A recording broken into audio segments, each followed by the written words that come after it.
এর সাথে রিলেটেড শুধু কথা আমরা বলবো। হ্যাঁ, এইটুকু কথাটা আমরা যার যা বলার বলে ফেলি, এবং অতিথি লেখকের কাছে আমাদের যদি কোনো প্রশ্ন থাকে তাহলে নিশ্চয়ই সেটা আবার বলা সম্ভব।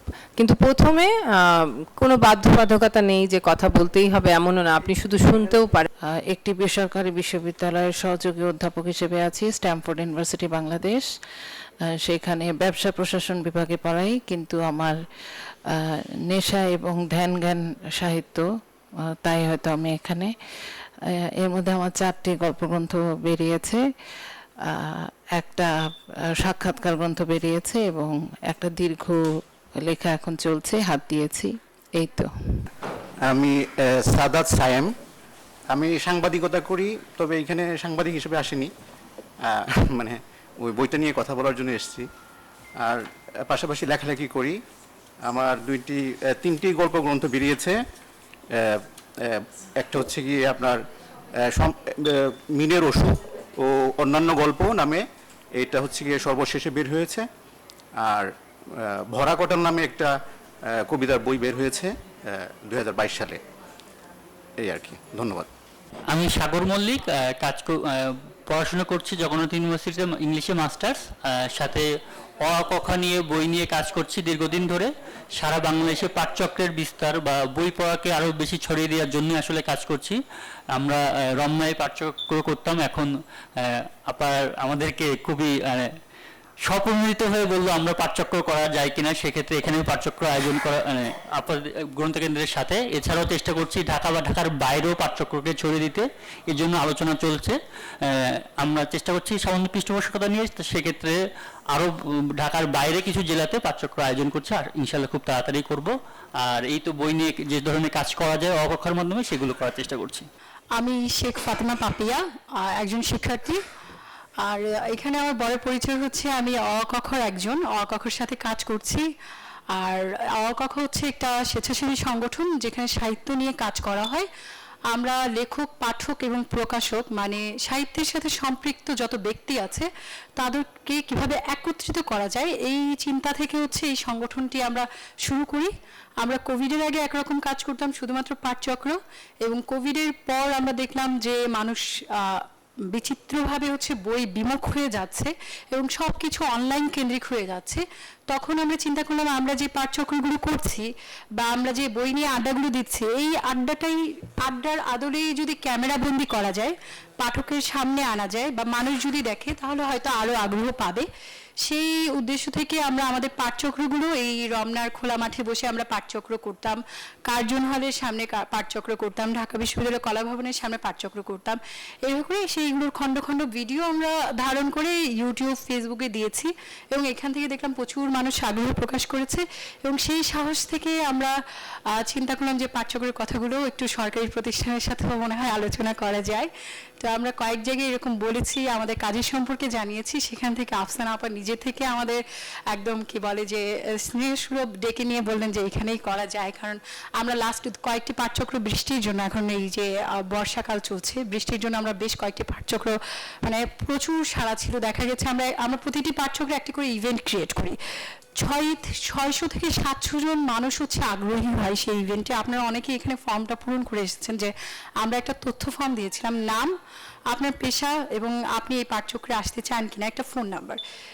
অনেকে আগ্রহ দেখে কিন্তু পরে এই আবহাওয়ার কারণে বা নানা কারণে আসতে পারে না, এবং আমাদের তখন অনেক মন খারাপ হয় যে 600-700 মানুষ আগ্রহ দেখালো, আসলে 50 জনও আসলো না। এবং আজকে আমি খুব মানে আশা কম রেখেছিলাম যে আমাদের 60 জন ফর্ম পূরণ করেছিল। আমি চিন্তা করছিলাম 60 জন পূরণ করেছে, যেখানে 600 জন পূরণ করেও হচ্ছে আসে না 60 জন, সেখানে 60 জনের মধ্যে মনে হয় 20 জনও দেখবো না। আমি খুব মানে আশা কম নিয়ে এসেছি, কিন্তু এখানে এসে আমি মনে হয় অনেক পরে এসেছি। আমি দেখেই আপনাদের দেখে খুব খুশি হয়ে গেছি। আর এটা মনে হয় এই যে সরকারি পৃষ্ঠপোষকতা এবং আফসানা আপার কারণে হয়েছে। এইখানে আমাদের আমন্ত্রণে অনেকে এসেছে, অনেকে গ্রন্থকেন্দ্রের আমন্ত্রণে এসেছেন। সকলকেই আমি বলবো ধন্যবাদ। এখানে আরেকজন লেখক আমাদের সাথে আছেন, ইনি অকক্ষর মাধ্যমে এসেছেন, মোহাম্মদ শামসুজ্জামান। তিনি মুসলিম সাহিত্য সমাজ নিয়ে বেশ কাজ করছেন। এই তো আমি বেশি কথা বলে ফেলেছি, আর বাকি কথা আমরা একটু এখন যেহেতু আড্ডা লেখক এখনো আসেনি, আমাদের অতিথি লেখক, তখন হয়তো বই নিয়ে আলোচনা হবে, এই জন্য একটু বেশি কথা বলুন। এরপরে জাস্ট আমরা নাম বলে বইয়ের আলোচনায় চলে যাব। Thank you. আসসালামু আলাইকুম, আমি আসিফ ইকবাল তামিম, আলিম দ্বিতীয় বর্ষে পড়ালেখা করছি এখন আমি। পাশাপাশি পাঠক এবং অকর সাথে যোগ হয়েছি ফেব্রুয়ারি পরবর্তী সময়ে। এই আমার পরিচয়, বই পড়ছি এই। সকলকে শুভ অপরাহ্ন। আমি সজীব বড়ুয়া, জগন্নাথ বিশ্ববিদ্যালয়ের গণযোগাযোগ ও সাংবাদিকতা বিভাগের স্নাতক অধ্যয়নরত আছি। আসলে এই বইটা পড়ে আমি অনেক মজা পেয়েছিলাম এবং আমার বন্ধু আমাকে জানায় যে একটা পাঠচক্র হচ্ছে, তুই যাবি কিনা। তা আমি বিশ্ববিদ্যালয়ের পাঠচক্র বাদ দিয়ে আসলে এখানে এসেছি আজকে আমার এই বইটি শোনার জন্য। ধন্যবাদ সকলকে। তুহিন ইসলাম, পড়াশোনা করছি ঢাকা বিশ্ববিদ্যালয়ের উন্নয়ন অধ্যয়ন বিভাগে। আমি প্রথম বর্ষে আছি। আর প্রদোষী প্রাকৃতজন আসলে আমার অন্যতম একটা পছন্দের উপন্যাস। এই উপন্যাস নিয়ে অন্যান্য সাহিত্যবোদ্ধারা কি ভাবছে সেটা জানার জন্যই মূলত আজকে এখানে আসা। আমার আজকে একটা ক্লাস ছিল, সেটা মিস করে এখানে এসেছি, মানে আপনারা কি বলেন সেটা শোনার জন্য। ধন্যবাদ। আমি মোহাম্মদ শফিকুল ইসলাম, জাহাঙ্গীরনগর বিশ্ববিদ্যালয় বাংলা বিভাগ অধ্যয়নরত। আপনাদের কথা শোনার জন্য আমি এখানে আসছি। শুভ অপরাহ্ন। আমি ওমর ফারুক শ্রাবণ, আমি বর্তমানে জগন্নাথ বিশ্ববিদ্যালয়ে পড়ছি ইংরেজি ভাষা বিভাগে।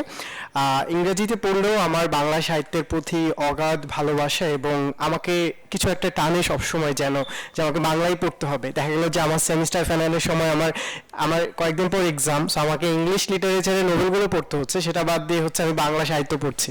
সো ব্যাপারটা এরকম দাঁড়িয়েছে। সো ধন্যবাদ, আজকে আপনাদের সকল থেকে বিভিন্ন ইনসাইটস জানতে পারবো। So thank you. আমি সাকিব, সবাইকে শুভেচ্ছা। আমি পড়াশোনা করছি ঢাকা কলেজে, ইন্টারমিডিয়েট সেকেন্ড ইয়ারে। খুবই ছোট, সবাই এখানে অনেক বড় বড়। সো আমি বই টুকটাক পড়ি এবং অকখর মাধ্যমে জানি যে পাঠচক্র বলতে কোনো একটা কিছু আছে। আগে জানতাম না পাঠচক্র বলতে কিছু একটা আছে। বই পড়তাম, লিখে দিতাম, দ্যাটস ইট। আর আমাদের তো মানে মা যদি দেখে যে পাঠ্য বইয়ের বাইরে বই পড়তেছি, সো এরা ট্রমা। এরপরে এই লুকিয়ে টুকিয়ে পড়া, এরপরে হচ্ছে পাপি আপুর মাধ্যমে, পাপি আপুর একটা পেজ আছে, সো ওই পেজে আপু মাঝে মধ্যে ভিডিও আপলোড করে। আমি তখন বই প্রকার আড্ডাখানাতে বইয়ের রিভিউ দেখতাম। ওই রিভিউতে পাপি আপুর কয়েকটা ভিডিও দেখা থেকে তারপর আস্তে আস্তে আপুর পেজে মেসেজ দেওয়া, আসা, অকর হতে আসা, এই আজকে বসে আছি। প্রথম পাঠচক্র, এর আগে পাঠচক্র হয়েছে, বাট কোনো কারণে কলেজে হয়তো প্রোগ্রাম বা ইয়েটিয়ে খুব একটা উপস্থিত হতে পারিনি। ধন্যবাদ। আমি ইসমত শিল্পী। কি বলবো, বেসিক্যালি কবিতা লিখি। বইয়ের সংখ্যা বেশ অনেক, 18টা। আর নান্দিক বলে একটা সাহিত্য পত্রিকার সম্পাদনা করি, সেই সাথে নান্দিক পাঠাগার বলে একটি সামাজিক পাঠকেন্দ্র আমরা করেছি, যা জাতীয় গ্রন্থকেন্দ্র কর্তৃক মানে অনুপ্রাণিত হয়েছি, এখনো হই। তো এরকম পাঠচক্র আমরা করার উদ্যোগ নেই বা নিজেরা করি। আর বই পড়া তো আমি বাংলায় অনার্স মাস্টার্স, পরে অবশ্য অন্য প্রফেশনে। পাঠাগার করেছি যেহেতু, নিজের গোছানো বই প্রচুর ছিল বলে মনে হয়েছে যে একটি পাঠাগার মানে তৈরি করার উদ্যোগ নেই। তো সেটা হয়েছে, কিন্তু চলছে মেহেরপুর জেলায় সেটা, কিন্তু ঢাকাতেও আমরা ছোটোখাটো উদযাপন করে থাকি। যেমন লেখক যে জন্মদিন, পলান সরকারের জন্মদিনটা আমরা নিয়মিতই করি। আর আজকের এখানে আসা, আমি মানে আমার পেশাগত জায়গা বাদ দিয়ে দুপুরবেলায় আসা খুবই আগ্রহ নিয়ে, এটা খুব স্বাভাবিক ব্যাপার। আর প্রথমত জেনেছি মানে জাতীয় গ্রন্থকেন্দ্রের ওয়েবসাইটে তো আমরা যুক্ত আছি, তো ওখানে যা আপডেট থাকে সব কিছুই জানা যায়। এটা প্রথম যেদিন দেখেছি সেই দিনই মানে তাৎক্ষণিকভাবে আমি ফর্ম পূরণ করেছি যেন মিস না করি। আর তারপরে আফসানা বেগম, উনি আমাদের মানে লেখক হিসেবে আমরা অনেক আগে থেকে পরিচিত। তারপরেও জাতীয় গ্রন্থকেন্দ্রের দায়িত্ব নেওয়ার পরে আমরা দেখছি যে অনেক সুন্দর সুন্দর এবং অভিনব কিছু উদ্যোগ আসছে, যা খুব আনন্দের। এবং যারা মূলত বই নিয়ে কাজ করি, নান্দিক একটি প্রকাশনা সংস্থাও, তো পাঠাগার বা প্রকাশনা, পাঠক, লেখক, মানে সব মিলিয়ে জাতীয় গ্রন্থকেন্দ্র এ যাবৎকালের, যেমন আমি তো মানে 90 থেকে আমি 90 সালে আমি সম্পাদনা করেছি, তখন থেকেই জানতাম, কিন্তু এরকম কর্মসূচি আমরা দেখিনি, সত্যি কথা বলতে যা এখন যা দেখছি। তো এরকম যদি চলতে থাকে খুবই ভালো। আর এর সাথে যে তরুণরা যুক্ত হয়েছে কখন, আমি আজকে পেজটা দেখেছি, একটা ভিডিও শেয়ার দেখলাম জাতীয় গ্রন্থকেন্দ্রে, মানে সময়টা ফাইনাল হওয়ার জন্যে, তখন দেখলাম যে একটা পেজ। তো এটা খুব ভালো যে তরুণদের জায়গা থেকে, যেমন লেখালেখি বাদে পাঠক তো আগে, তাই না? আমরা সবাই আসলে আগে পাঠক, তারপরে লেখক।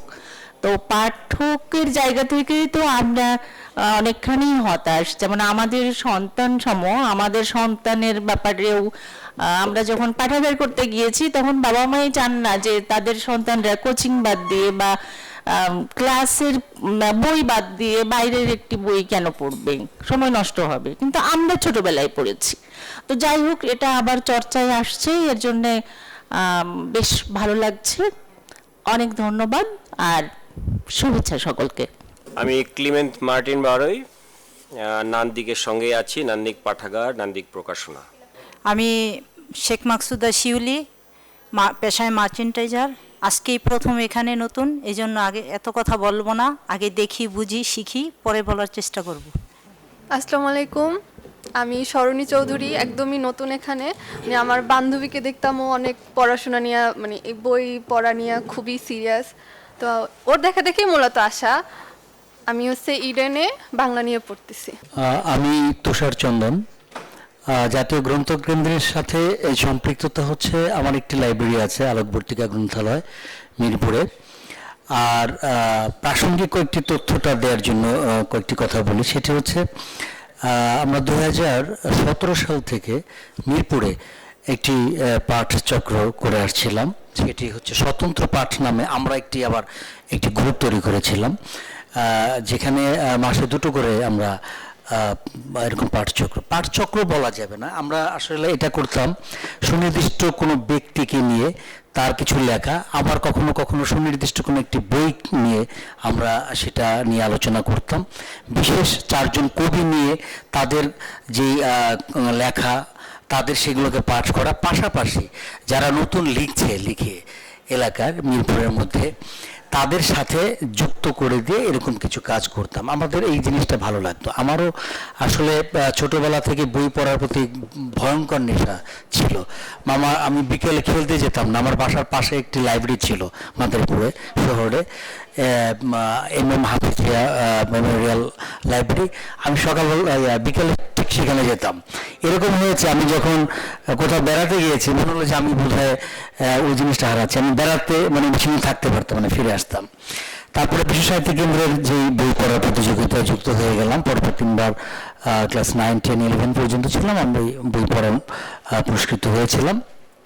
বই পড়ার পরবর্তী সময় এই পড়াটাকে মানুষের ভিতরে ছড়িয়ে দেওয়ার সুযোগ যখন পেয়েছি, তখন আর হাতছাড়া করিনি। ঠিক আছে। আর পাশাপাশি আমার একটু লেখালেখি আছে, কিছু বই টুকটাক আছে, এককভাবে নেই, যৌথভাবে আছে। পুঁথি লিখি, মূলত গান লিখি, এই আর গান করি, এবং একটা একাডেমিও আছে, আর গান শিখেও। এই আমার শিল্প, সাহিত্য, সংস্কৃতি এবং সংগঠন নিয়ে আমার কাজ। উদ্দেশ্যে নিয়ে যে সংগঠন শুনেছেন, তার কেন্দ্রীয় কমিটিতে আমি সম্পাদক হিসাবে আছি। ধন্যবাদ সবাইকে। আমার নাম মোহাম্মদ আশিকুর রহমান ভুলু, আমি একটি শিশু সংগঠনের সাথে জড়িত। আপনারা অনেকেই চেনেন, বাংলাদেশের সবচেয়ে প্রাচীনতম শিশু সংগঠন মুকুল ফৌজ। আমি সেই মুকুল ফৌজ মিরপুর শাখার আমি প্রতিষ্ঠাতা। দীর্ঘ 4 দশক যাবৎ আমি মুকুল ফৌজের সাথে জড়িত, কিন্তু পাঠাগার করেছি অল্প কয়েক বছর, 4 বছর হলো পাঠাগার করেছি, এবং জাতীয় গ্রন্থকেন্দ্রের সাথে আমরা সম্পৃক্ত হয়ে কাজ করছি। এই জাতীয় গ্রন্থকেন্দ্রের মাধ্যমেই আজকে জানলাম যে এখানে একটা পাঠচক্র হবে। সেই আনন্দে এবং থাকার যে একটা ইচ্ছা, সেটাকে আর করতে পারিনি। তাই আজকে এই আয়োজনে আমরা সম্পৃক্ত হয়েছি। আমরা এখানে কয়েকজনই আছি শিশু সংগঠন, আমার পাশে আরেকজন আছেন, কিছুক্ষণ আগে যিনি কথা বলে গেলেন উনিও শিশু সংগঠক। আপনাদের সবাইকে ধন্যবাদ। আমি এহেতে শাম খান সিদ্দিকী। ভুলু ভাই তো আমার পরিচয় কিছুটা দিয়েছেন যে আমি শিশু সংগঠনের সাথে যুক্ত, সামাজিক সংগঠনের সাথেও যুক্ত, আর যেটা আমার সবচেয়ে প্রাণের কাজ পাঠাগার। আমি একজন পাঠাগারের সংগঠক। আমি পুরনো ঢাকার কামাল স্মৃতি পাঠাগারের সাধারণ সম্পাদক। আমার পাঠাগারেও আমি পাঠচক্র করি। তো সেই পাঠচক্রগুলো বেশিরভাগই করা হয় ছোটদের সাথে। আমার পাঠচক্র করার উদ্দেশ্যগুলো থাকে হলো আমার এই শিশুরা যেন পরবর্তীতে এমন শওকত আলী, আখতারুজ্জামান ইলিয়াস, হাসান আজিজুল হকের পাঠক হতে পারে। তা আমি পাঠচক্রের নতুন নতুন আইডিয়া আসলে আজকে খুঁজতেই এই পাঠচক্রতে যোগ দিয়েছি। নতুন নতুন কী আমি আরও আপনাদের কাছ থেকে শিখবো। আসলে আজকে শুনতেই বেশি এসেছি, তারপরে তো কথার জায়গাটাও আছে, তখন সুযোগ বা আমার সাথে কোনো কিছু হলে আমি কথা বলবো। ধন্যবাদ। আসলে দুদিন ছুটির পর আজকে যেহেতু রবিবার, আমার প্রধান শিক্ষক এবং আমার ক্লাসগুলো ম্যানেজ করে তারপর আসা লেগেছে। সেই টানে এসেছি। এই বইটি খুব ছোটোবেলায় আমি পড়েছি। সেই যে আমার কল্পনার জগৎ, সেই কল্পনার জগতের সাথে আজকে যারা কথা বলবে সেই জগৎটাকে আমি মিলানোর জন্য এসেছি মূলত। আর হচ্ছে জাতীয় গ্রন্থ কেন্দ্রের আমন্ত্রণে আমি এসেছি। আমি সম্মানিত পরিচালক আফসানা আপার আমন্ত্রণে এসেছি এবং আফসানা আপাকে জন্য ধন্যবাদ। এরকম আয়োজন সচরাচর হোক, আশা করছি আসবো। ধন্যবাদ সবাইকে। আমি মোহাম্মদ শামসুজ্জামান। আমি মূলত আর কি প্রকৌশলী বা ইঞ্জিনিয়ার, অবসরপ্রাপ্ত সরকারি কর্মকর্তা। তা আমার নেশা আর কি লেখালেখি। আমি মূলত কথা সাহিত্যিক, প্রবন্ধও লিখি, কবিতাও লিখি। রিসেন্টলি আমি আমার একটা উপন্যাস বেরোতে চলছে, জাগৃতি থেকে, মুসলিম সাহিত্য সমাজের উপরে নিষুপ্ত জাগরণে। এটা 100 বছর আগে ঢাকা বিশ্ববিদ্যালয় কেন্দ্রিক যে একটা রেনেসা হয়েছিল মুসলিম সাহিত্য সমাজ, অনেকে জানেন শিক্ষাগোষ্ঠী, সেটার পরে আমি আবুল হোসেন যে অন্যতম প্রাণপুরুষ ছিল মুসলিম সাহিত্য সমাজের, তার জীবনীকে কেন্দ্র করে এবং মুসলিম সাহিত্য সমাজের 1932 পর্যন্ত যে অ্যাক্টিভিটিস সেটাকে ধারণ করে একটা উপন্যাস লিখছি। এই আমার আরও গ্রন্থ আছে, সেটা হলো যে গল্প আছে, কবিতা আছে, প্রবন্ধ আছে। ধন্যবাদ সবাইকে। শুভেচ্ছা, শুভ অপরাহ্ন। আমি আকলিমা। আমি একজন এনজিও প্রধান কর্মী in outside of Bangladesh, but আমি বাংলাদেশে এসে এখন বাংলাদেশের পাঠাগারের সাথে যুক্ত। আমি হিমেল ভাই যে বললাম আমাদের কামাল স্মৃতি পাঠাগারের সহসভাপতি আমি। আর মূলত আমার নেশা বই পড়া। এই জন্য আমার একটা ব্যক্তিগত আমার নিজের লাইব্রেরি আছে। আমার লাইব্রেরিতে বইয়ের সংখ্যা আছে 2500 আপাতত, মানে অল্প 2500 বই, খুবই কম। তো আমি সবসময় পড়তে চেষ্টা করি। আর আমি যখন এইটার অ্যাডটা দেখতে পেলাম তখন আমি সবেমাত্র বাংলাদেশে এসে নেমেছি। তো গত 3 দিন আমার খুব ঘুমের কষ্ট থাকা, তো আমি বইটা খুব কষ্ট করে পড়েছি। এই বইটা আমি স্কুল জীবনে পড়েছিলাম। এই বইটা আর সৈয়দ ওয়ালিউল্লাহ লাল সালু, এই দুটো বইয়ের সাথে আমি খুব সিমিলারিটি খুঁজে পেয়ে আমি এই জন্য এই পাঠচক্রে আজকে এসেছি। আপনাদের সবাইকে ধন্যবাদ। আমরা আজকে ইতোমধ্যে যারা অ কখর বাইরে যারা এসেছেন, অনেকে স্বপ্রণোদিত হয়ে এসেছেন, তাদের আবারও ধন্যবাদ জানাই। তারা বুঝতে পেরেছেন যে অ কখর সাথেই আমাদের এই প্রোগ্রামটা আমরা একসাথে করতে চাচ্ছি, যেহেতু তারা একটা পড়ুয়া গ্রুপ, তারা আমাদের এখানে আসবেন এবং আমরা বই নিয়ে আলাপ করব। এটা আমাদের জন্যও, জাতীয় গ্রন্থকেন্দ্রের জন্য একটা খুবই আনন্দের বিষয়। তো তাদের সকলকে আমি ধন্যবাদ জানাই আবারও।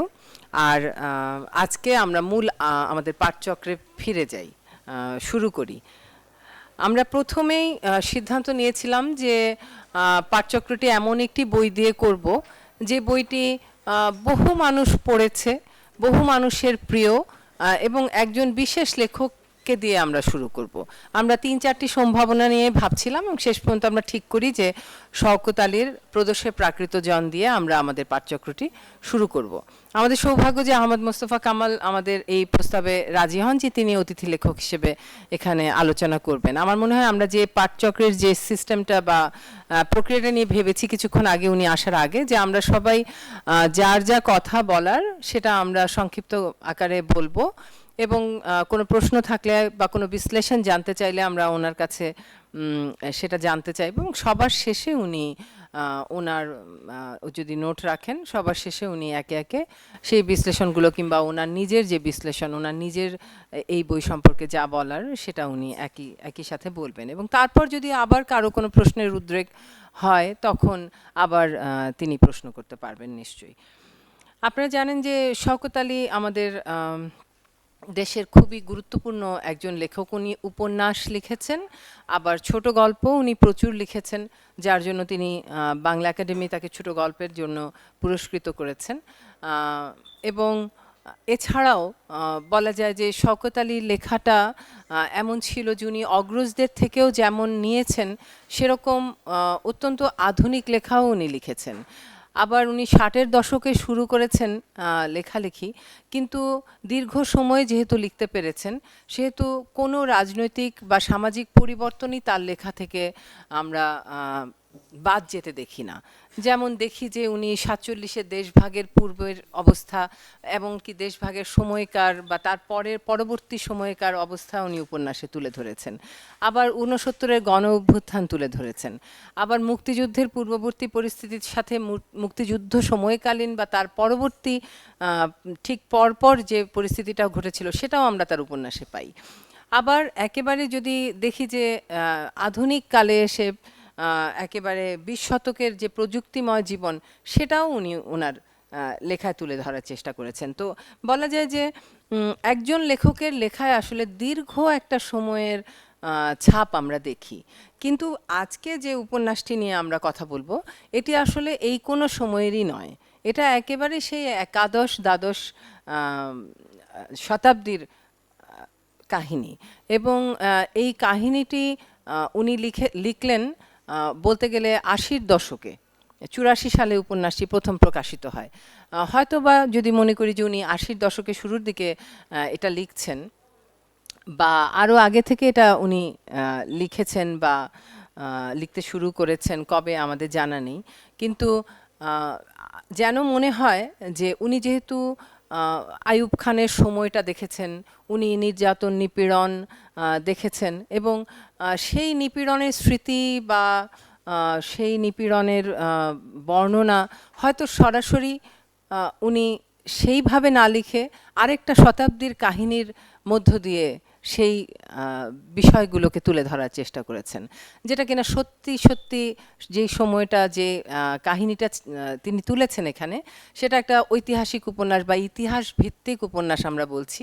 এবং আপনারা যেটা জানেন যে ইতিহাস ভিত্তিক উপন্যাসে তো আসলে কোনো সীমারেখা অঙ্কন করা যায় না, যে কোনটা সত্য কোনটা মিথ্যা। চরিত্র সত্যও হতে পারে, চরিত্র মিথ্যাও হতে পারে, ডায়ালগ সত্যও হতে পারে, মিথ্যাও হতে পারে। কিন্তু উপন্যাসের কাজই তো এই যে অনেকগুলো মিথ্যা, অনেকগুলো সাজানো বিষয়বস্তু বা মানুষের অবতারণা করে, কথাবার্তার অবতারণা করে আমরা আসলে একটা সত্য, আলটিমেটলি একটা সত্য প্রকাশ করার চেষ্টা করি। তো এই উপন্যাসে যে নিম্নবিত্ত শ্রেণীর সংগ্রাম বা তাদের উপরে নিপীড়নের চিত্র উঠে এসেছে, সেটার সাথে হয়তোবা অনেকে আমরা আজকে জানবো যে কার কি দৃষ্টিভঙ্গি, এটা জানার জন্যই তো একসাথে বসা। একই উপন্যাসকে আমি এক দৃষ্টিতে দেখছি, আপনি হয়তো আরেক দৃষ্টিতে দেখছেন, আপনার দৃষ্টিভঙ্গিটা আমরা জানতে চাই এবং তারপর সবাই মিলে নিশ্চয়ই সবাই সবার দৃষ্টিভঙ্গি জেনে আমরা নিজেদের সমৃদ্ধ করব। তো আমি আর এখানে আসলে কথা বলারই কথা না, তারপরেও কিছুটা হয়তো বলেই ফেললাম। আমি আপনাদেরকে অনুরোধ করব একে একে যার যা বলার আপনারা শুরু করবেন এবং সবচেয়ে প্রথমে 1 মিনিট যদি আহমদ মোস্তফা কামাল ভাই বলেন। আপনাদের সবাইকে শুভেচ্ছা জানাই। আমি খুবই দুঃখিত যে আমার দেরি হয়ে গেছে এবং আমি আগে থেকে বলে রেখেছিলাম যে আমার দেরি হবে। আমার ক্লাস শেষ হয় 2:30টায় এবং আমার বসুন্ধরা থেকে আসতে হচ্ছে, তো ফলে এটা আন্দাজ ছিল আমার যে দেরি হবে। যাই হোক, আমি ক্ষমা প্রার্থী এবং দুঃখ প্রকাশ করছি। তো আমাকে যখন বলা হলো, আফসানা বেগম যখন বললেন যে এই বইটা নিয়ে পাঠচক্রের আয়োজন করা হয়েছে এবং এখানে কিছু কথা বলার জন্য, তো এটা রাজি না হওয়ার কোনো কারণ ছিল না, কিন্তু সমস্যাটা এই সময় নেই, যে সময়টাতে আমাকে আসতে হবে অত দূর থেকে। আবার এটা আমার সেমিস্টারের লাস্ট উইক হচ্ছে এটা, ফলে খুব ব্যস্ততা যাচ্ছে। তো এই সময় আসাটা একটু সমস্যা, কিন্তু তারপর আমার মনে হলো কি যে এই বইটা নিয়ে আমি এর আগে একবার আলাপ করেছিলাম শওকত আলীর উপস্থিতিতে। একটা অনুষ্ঠান হয়েছিল, সেলিম আলদিন পাঠশালা বলে একটা সংগঠন ছিল, তারা এই আলোচনার আয়োজন করেছিলেন। তখন তিনি বেঁচে ছিলেন, তিনি জীবিত ছিলেন শওকত আলী, তিনি নিজে এসেছিলেন এখানে সেই অনুষ্ঠানে, এবং তার সামনে এটা আমি প্রায় ঘন্টা দুয়েক এটা নিয়ে কথা বলেছিলাম। এবং তাতে আমার সুবিধা হয়েছিল একটা, সেটা হচ্ছে যে আমি শুরুতে একটু, আমার কিছু সমালোচনা ছিল, ফলে আমার শুরুতে একটু অস্বস্তিও ছিল যে তিনি কিভাবে নেবেন আমি তো জানি না। সব লেখক একইভাবে নেন না কিন্তু সমালোচনা, অনেকেই যেমন খুব রেগে যান, আবার অনেকে সহজভাবে নেন, আবার অনেকে ওয়েলকাম করেন। তো আমি একটু ইতস্তত করছিলাম যখন, তখন তিনি বলছেন যে তুমি আমাকে যে কোনো কথা বলতে পারো, বকাবাজি করতে পারো, আমি কিচ্ছু মনে করব না, তুমি মন খুলে সমালোচনা করো। তা আমি একদম মন খুলে সমালোচনা করেছিলাম। আমি আসলে তার খানিকটা হয়তো বা আমার মনে হলো যে অনেক দিন পরে, সেটা তো 2007-08 সালের কথা হবে, তো অনেক দিন পরে আমার মনে হলো যে এটা যদি আপনাদের সঙ্গে অন্তত সেই অভিজ্ঞতাটা শেয়ার করা যায়, সেই জন্য মনে হলো যে যেহেতু সুযোগটা এলোই, এরপরে আর এটা নিয়ে কথা হয়নি, ওনার সঙ্গে আমার দেখা হয়েছে এরপর অনেকবার, কিন্তু এটা নিয়ে আর এইভাবে আনুষ্ঠানিক আলাপ করা হয়নি। যেহেতু সুযোগ এলো, আমার মনে হলো যে অত বাধা বিপত্তির কথা না ভেবে বরং আপনাদের সঙ্গে আলাপ করাই ভালো। সেই জন্য এলাম, আপনাদের কথা শোনার জন্য এলাম। প্রথমে আমি শুনবো, তারপরে আমি আমারটুকু বলবো। আগে যেগুলি বলেছিলাম সেগুলিও বলবো, নতুন কিছু বলা থাকলে সেগুলিও বলবো। ধন্যবাদ আপনাদেরকে। আমি ফাতেমা। আপনারা আসলে সবাই এত ভালো জানেন, আমি খুবই ছোট, আপনাদের সামনে কি বলবো আমি আসলে খুবই ভয়ে আছি যে কোনটা বলবো। এই বইটা আমি এবারই, আপনারা যখন পাঠচক্রের কথা বললেন তখন শুরু করেছি, তো আমার কাছে মনে হয়েছে বই সিলেকশনের ক্ষেত্রে এটা দারুণ, খুবই অসাধারণ একটা বই। আর এটা যখন আমি পড়লাম, মানে শুরুতে আমি সালটা দেখিনি কত সালে এটা লেখা বা প্রকাশ, তো আমার কাছে কেন যেন মনে হচ্ছিল এটা অনেক আগের লেখা, মানে শব্দ চয়ন থেকে শুরু করে সব কিছু এত অসাধারণ। আর এমন মনে হচ্ছিল হয়তো এটা আমি অনেক পুরনো কোনো বই পড়ছি, লাইক বঙ্কিম, ওর লেখাগুলো আমি মোটামুটি একটা ভালো বুঝি, বাট এইটা শব্দগুলো মাঝে মধ্যে এমন হচ্ছিল। এরপর আরও কিছু বিষয় যদি দেখি যে ওই সময়টাতে যে মুঘলরা এখানে আসলো, তারপর হচ্ছে মানে বইয়ের যে বিষয়গুলো এখানে হচ্ছে যুদ্ধটা বা এই সব বিষয়গুলো যতটা প্রাধান্য দিয়েছে, তার চাইতে বেশি প্রাধান্য দিয়েছে ওই সময়টাতে সাধারণ মানুষের যে অবস্থাটা হয়েছিল, তাদের সাথে কিভাবে তারা সারভাইভ বা যেটা বলি আমরা ওই সময়টাতে, তাদের বিষয়গুলো খুব দারুণভাবে বইটাতে ফুটিয়ে তোলা হয়েছে আর কি। আর কিছু আপাতত ওইভাবে আসছে না, আপনারা অন্যকে একটু বলুন, সামনে মাথায় একটা অবশ্যই বলবো। তো আমরা যারা ইতিহাস পড়ি তারা মোটামুটি সেই সময়কার ঘটনাগুলো জানি, যে ইখতিয়ারউদ্দিন মোহাম্মদ বিন বখতিয়ার খিলজি উনি বাংলা আক্রমণ করেন, তারপর বাংলা থেকে তৎকালীন যে শাসনটা ছিল সেন শাসন শেষ হয়, তারপর হচ্ছে মুসলিম শাসনের সূত্রপাত হয় ওই সময় থেকে। তো বইটা আসলে প্রথমবার পড়েছিলাম হচ্ছে 2023 সালে, দ্বিতীয়বার পড়ার পরে আমার কাছে নতুন একটা বিষয় যেটা আবিষ্কার করেছি, সেটা আমার কাছে মনে হলো যে বাঙালিদের মধ্যে এক ধরনের রাজনীতি বিমুখতা আছে। সেটা হচ্ছে সেই সময় থেকেও যদি দেখি যে এই বইয়ে যাদের কথা মেইনলি বলা আছে প্রাকৃতজন, মানে বাংলার যে সাধারণ মানুষ, তারা আসলে রাজনীতি বিষয়ে খুব একটা আগ্রহী না। যে সেই সময়কার যে বাংলার রাজনীতিতে যে এত একটা গুরুত্বপূর্ণ অনেক ঘটনা ঘটে যাচ্ছে, মানে একটা শাসন চেঞ্জ হয়ে যাচ্ছে, কিন্তু হ্যাঁ, মানে সাধারণ মানুষরা সেটা নিয়ে খুব বেশি চিন্তিত না। ওরা আসলে আছে হচ্ছে নিজেদের জীবন নিয়ে। আর বিশেষ করে যে সেন শাসন, যেটা আসলে সেই সময় আসলে মানে বইটা পড়লে বোঝা যায় যে সেন রাজারা আসলে একটা দীর্ঘ সময় শাসন করার ফলে তাদের মধ্যে আসলে দুর্নীতি বা অপশাসন যে বিষয়টা বলে, এই বইয়ে তো আসলে একটা দুইটা পার্ট আছে, একটা হচ্ছে প্রদোষই প্রাকৃতজন আর একটা দুষ্কালের দিবানিশি। তো এই প্রদোষই প্রাকৃতজনের শেষে আসলে একটা বিষয় দেখা যায় যে এই বৃদ্ধ রাজা লক্ষণ সেন উনি সেইভাবে আসলে রাজ্যের সব দিকে নজর দিতে পারেন না, যার ফলে তার অমাত্যরা বা অন্যান্য যারা প্রশাসনিক কাজে যারা আছে তাদের দুর্নীতি আসলে এতটাই বেড়ে যায় যে ওনারা মানে সাধারণ মানুষ আসলে ওই সময় খুব বেশি শান্তিতে ছিল না, যার ফলে এই মানে সেন শাসনের এই মানে পতনটাও খুব মানে একটা জরুরি একটা বিষয় মনে হয়। তো এই যে মানে সাধারণ মানুষের যে রাজনীতি বিমুখতা, এটা আসলে মানে সেই সময় থেকেও যদি দেখি, এটা আসলে এই তারপরে আসলে মোগল শাসন আসে, ইংরেজ আসে, বা এই পাকিস্তান আমল, বা তারপরে এই স্বাধীন বাংলাদেশের যে রাজনীতি, এটা আসলে মানে এই রাজনীতির প্রতি যে এক ধরনের অনাগ্রহতা, এটা আসলে আমার মনে হয় যে এখনও মানে কিছুটা মানে প্রবহমান আছে, মানে আমার দৃষ্টিতে মনে হয়। এটা হয়তো পরে যারা আলোচনা করবেন আর একটু ভালো বলতে পারবেন। আরেকটা বিষয় হচ্ছে বইয়ের যে ভাষা, বইয়ের ভাষার কথাটা যদি বলি, বইটা কিন্তু চলিত ভাষায় লেখা, তবে চলিত ভাষার মধ্যেও মানে কিছু কিছু তৎসম শব্দের এমন বেশ চমৎকার ব্যবহার, এটা আসলে মানে এই বইটা না পড়লে আমি আসলে বুঝতাম না যে আমাদের মুখের ভাষায় লেখা কিন্তু কিছু কিছু বিশেষ্য বা বিশেষণ, সেগুলো তৎসম ভাষায় উনি এমন চমৎকারভাবে প্রকাশ করেছেন, মানে পড়ার সময় খুবই ভালোই লাগে। আমার দৃষ্টিকোণ থেকে আমি এইটুকু বললাম, ধন্যবাদ। আসলে এই বইটার যেই বিষয়টা আমার সবচেয়ে বেশি ভালো লেগেছে এবং আমার আগ্রহের বিষয়, মানুষের ধর্ম পরিবর্তন কেন করে, এবং দুষ্কালের দিবানিশির শেষ দিকে গিয়ে আসলে যখন লীলাবতী এবং শ্যামাঙ্গর মধ্যে ধর্ম পরিবর্তন করবে কিনা এই নিয়ে একটা আলোচনা হচ্ছিল, সেই আলোচনাটা আমার কাছে খুবই ভালো লেগেছে এবং আমার মনে সবসময় একটা প্রশ্ন ছিল, এবং আসলে দেশের একজন প্রান্তিক জনগোষ্ঠীর মানুষ হিসেবে আমার মনে এই প্রশ্নটা কাজ করতো যে বৌদ্ধ ধর্মের মতো একটি ধর্মকে ত্যাগ করে মানুষ আসলে কেন তখন ইসলামকে গ্রহণ করেছিল, সেটা কি রাজনৈতিক সুবিধা নাকি অন্য কোনো কারণ ছিল। এবং আমার কাছে এই বইয়ের যে ভাই বলেছেন যে আসলে প্রাকৃত জনের জীবনের উপর নির্ভর এই বিষয়টা, আর এই যে ধর্ম পরিবর্তন নিয়ে যে একটা দোদুল্যমান অবস্থায় ছিল লীলাবতী এবং শ্যামাঙ্গ, এই বিষয়টা আমার খুবই ভালো লেগেছে।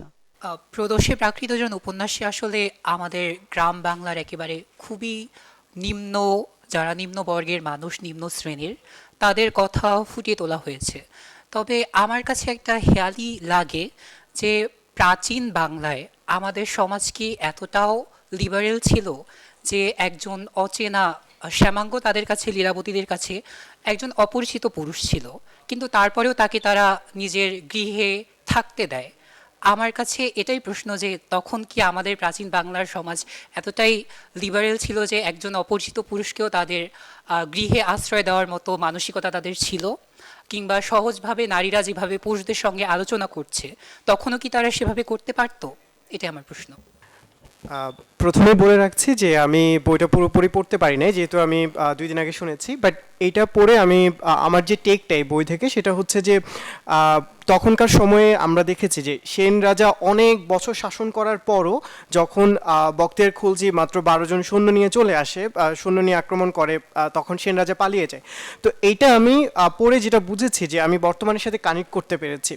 আমাদের শাসন ব্যবস্থা যদি একজন শাসক দীর্ঘদিন শাসন করার পরেও যদি প্রজার সাথে বা সেই দেশের জনগণের সাথে শাসকের যখন মিলবন্ধন থাকবে না, তখন কিন্তু শাসক যত শক্তিশালী হোক তার পরাজয় কিন্তু অনিবার্য।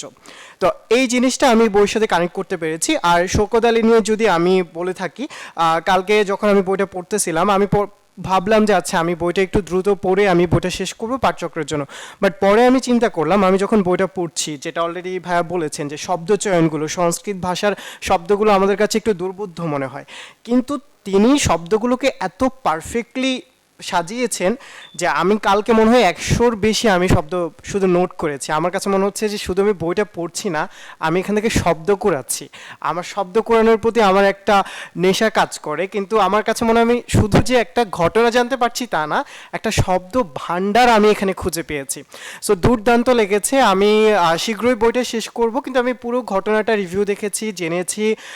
সে সময়ের আমরা ঐতিহাসিক যে বইগুলো দেখি উপন্যাসের, সেখানে আমরা দেখি যে রাজার চোখে, শাসকের চোখে তিনি কীভাবে শাসন করেছেন, বাট এই গল্পটা একেবারে প্রান্তিক মানুষের, যিনি একজন পথিক, যার কোনো পরিচয় নেই, যিনি পথে হাঁটতে হাঁটতে তিনি সেই সমাজকে বিশ্লেষণ করছেন। তো শওকত আলী চিন্তাভাবনাতে এত বেশি প্রান্তিক ছিলেন, এত বেশি গভীর ছিলেন, যেটা আমাদের সময়ে আমাদেরকেও অনুপ্রাণিত করে যে কিভাবে একটা শাসন ব্যবস্থাকে প্রান্তিক মানুষের চোখে দেখার জন্য, যখন আমরা শাসন ব্যবস্থাকে প্রান্তিক মানুষের চোখে দেখব তখন সেই শাসন ব্যবস্থাটা অনেক মজবুত হবে এবং ইনসাফের হবে। সো ধন্যবাদ সকলকে। আমি বোধহয় এখানে সর্বকনিষ্ঠ, আমি ঢাকা কলেজে পড়াশোনা করতেছি ইন্টারমিডিয়েট সেকেন্ড ইয়ারে। আর এটা আমার বোধহয় আনুষ্ঠানিকভাবে প্রথম পাঠচক্র, প্রথম বলা। শুনেছি পাঠচক্র মানে খুব রিসেন্ট, খুব বেশি দিন হয়নি। তো এই বইটি মানে খুব কম সময় থাকার কারণে খুব বেশি পড়তে পেরেছি বা খুব বেশি গুরুত্ব দিয়ে পড়েছি বিষয়টা এরকম না, খুব অল্প মানে গুরুত্ব ছিল এই বইটা পড়া, আর খুব দ্রুত শেষ করেছি। বইয়ের চরিত্রগুলো আমার কাছে দুর্দান্ত লেগেছে। মানে প্রধান নারী চরিত্র লীলাবতী, যদি ভুল হয় একটু কারেকশন করে দিবেন। এই লীলাবতী প্রধান নারী চরিত্র, তার সাথে শ্যামাঙ্গের যে সম্পর্ক, বা ওনারা পরবর্তীতে ভাই বলল যে ধর্ম পরিবর্তনের যে ব্যাপার, এবং তার উপরে যদি আমি যাই তাহলে তার একটু আগে জবন জাতির আগমন, ইখতারউদ্দিন মোহাম্মদ বিন বখতিয়ার খলজি যখন 12 জন সৈন্য নিয়ে বাংলা আক্রমণ করে এবং লক্ষণ সেনকে পরাজিত করে, এটা তখনই কি হয়েছিল, বিষয়টা কি এরকম নাকি আরো আগে থেকে ছিল? বইটা পড়ে আমি তখন বুঝতে পারি যে জবন জাতি নামে মানে মুসলিমদের একটা জাতি, যাকে বইটিতে জবন জাতি বলা হয়েছে, এবং ওনারা খুব আগে থেকে মানে ছিল, এবং পরবর্তীতে এসে ইখতারউদ্দিন মোহাম্মদ বখতিয়ার খলজি যে ঘটনাটা, সেটা। তো এই বিষয়টা নিয়ে আমার একটা প্রশ্ন আছে যে এটা কি তারও আগে ছিল কিনা, এই একটা বিষয়। আর শেষের দিকে যদি আমরা যাই, বইয়ের শেষের দিকে শ্যামাঙ্গের মৃত্যু বোধহয়, হ্যাঁ, শ্যামাঙ্গের মৃত্যু অবধারিত ছিল, লেখক বলেছেন। তো অবধারিত কেনই বা অবধারিত ছিল? মানে মৃত্যুটা মানে ধর্মের জন্য, নাকি তখনকার সমাজ ব্যবস্থা আসলে তাকে নিতে পারেনি, বিষয়টা কি এরকম কিনা, এইটুকুই। আর আরো সামনে গেলে বলবো, আমি খুব নার্ভাস। শওকত আলীর এই বইটি পড়েছি, মানে এই উপলক্ষে পড়েছি তা না, শওকত আলীকে পড়েছি, আরও কয়েকটি গল্পও পড়েছি। আর আজকের আলোচ্য যে বইটি প্রদোষে প্রাকৃতজন, জানি যে উচ্চবর্গীয় মানুষগুলো ফোকাসড হয়েছে এখানে। তো লেখক তো দূরদৃষ্টি সম্পন্ন, আমরা জানি।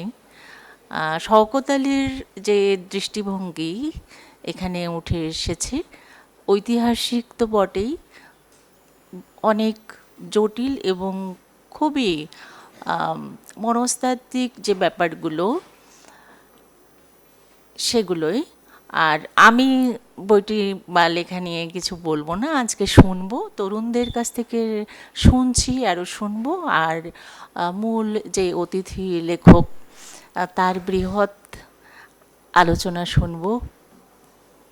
জানি ভাইয়ার আলোচনার সাথে আমরা পরিচিত, ওনার কথা বলা বা সাহিত্যের আলোচনার সাথে। তো আজকে শুনবই আসলে মুগ্ধ হয়ে। অনেক ধন্যবাদ। আমার আসলে বইটি পড়া হয় না, একদমই নতুন। আমার এখানে এসে সবার কথা শুনে যতটুকু মনে হলো যে আসলে আমার যতই কারণ থাকুক না পড়া, আসলে আমার পড়া উচিত ছিল। মানে কেন পড়লাম না, আমার ভাবতেছি আমি কেন পড়লাম না। আমার যদি কিছু জানার থাকতো আমি জানতে পারতাম, সবাইকে প্রশ্ন করে, মানে এইটুকু। মানে আর হচ্ছে এটা আমি কেন পড়লাম না, শুধু হ্যাঁ আমি কেন পড়লাম না। এই পাঠচক্রে আমরা কেন এসেছি যেন আমরা উৎসাহিত বোধ করি বই পড়তে। তো আপনি হচ্ছেন এটা সার্থক প্রোডাক্ট হবেন যে আজকে রাত থেকে এই বইটি পড়বেন।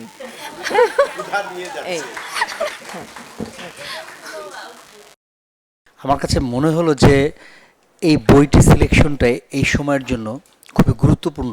এটি সবচেয়ে ভাবনা, আমার ভিতরে একটি ভাবনা তৈরি করেছে, সেটা হচ্ছে যে একজন শাসক মানে কতটা ওভার কনফিডেন্স হয়ে যায়, তারপর তারা জনগণকে তোয়াক্কা না করার কতটা স্পর্ধায় চলে যায়, এবং তার পরিণতিটা কি হতে পারে, এটি একটা দিক।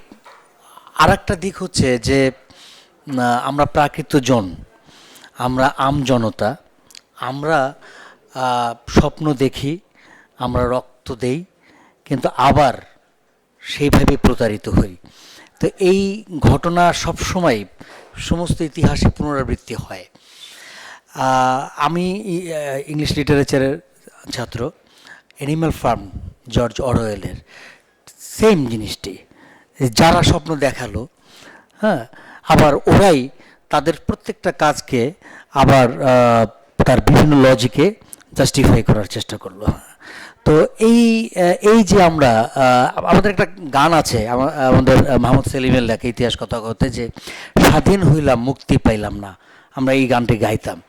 হ্যাঁ, তো এই যে আমরা স্বাধীন হওয়ার আকাঙ্ক্ষা নিয়ে রক্ত দেই কিন্তু আবার মুক্তি পাই না, আবার রক্ত দেই আবার মুক্তি পাই না, এইভাবেই চলতে থাকে।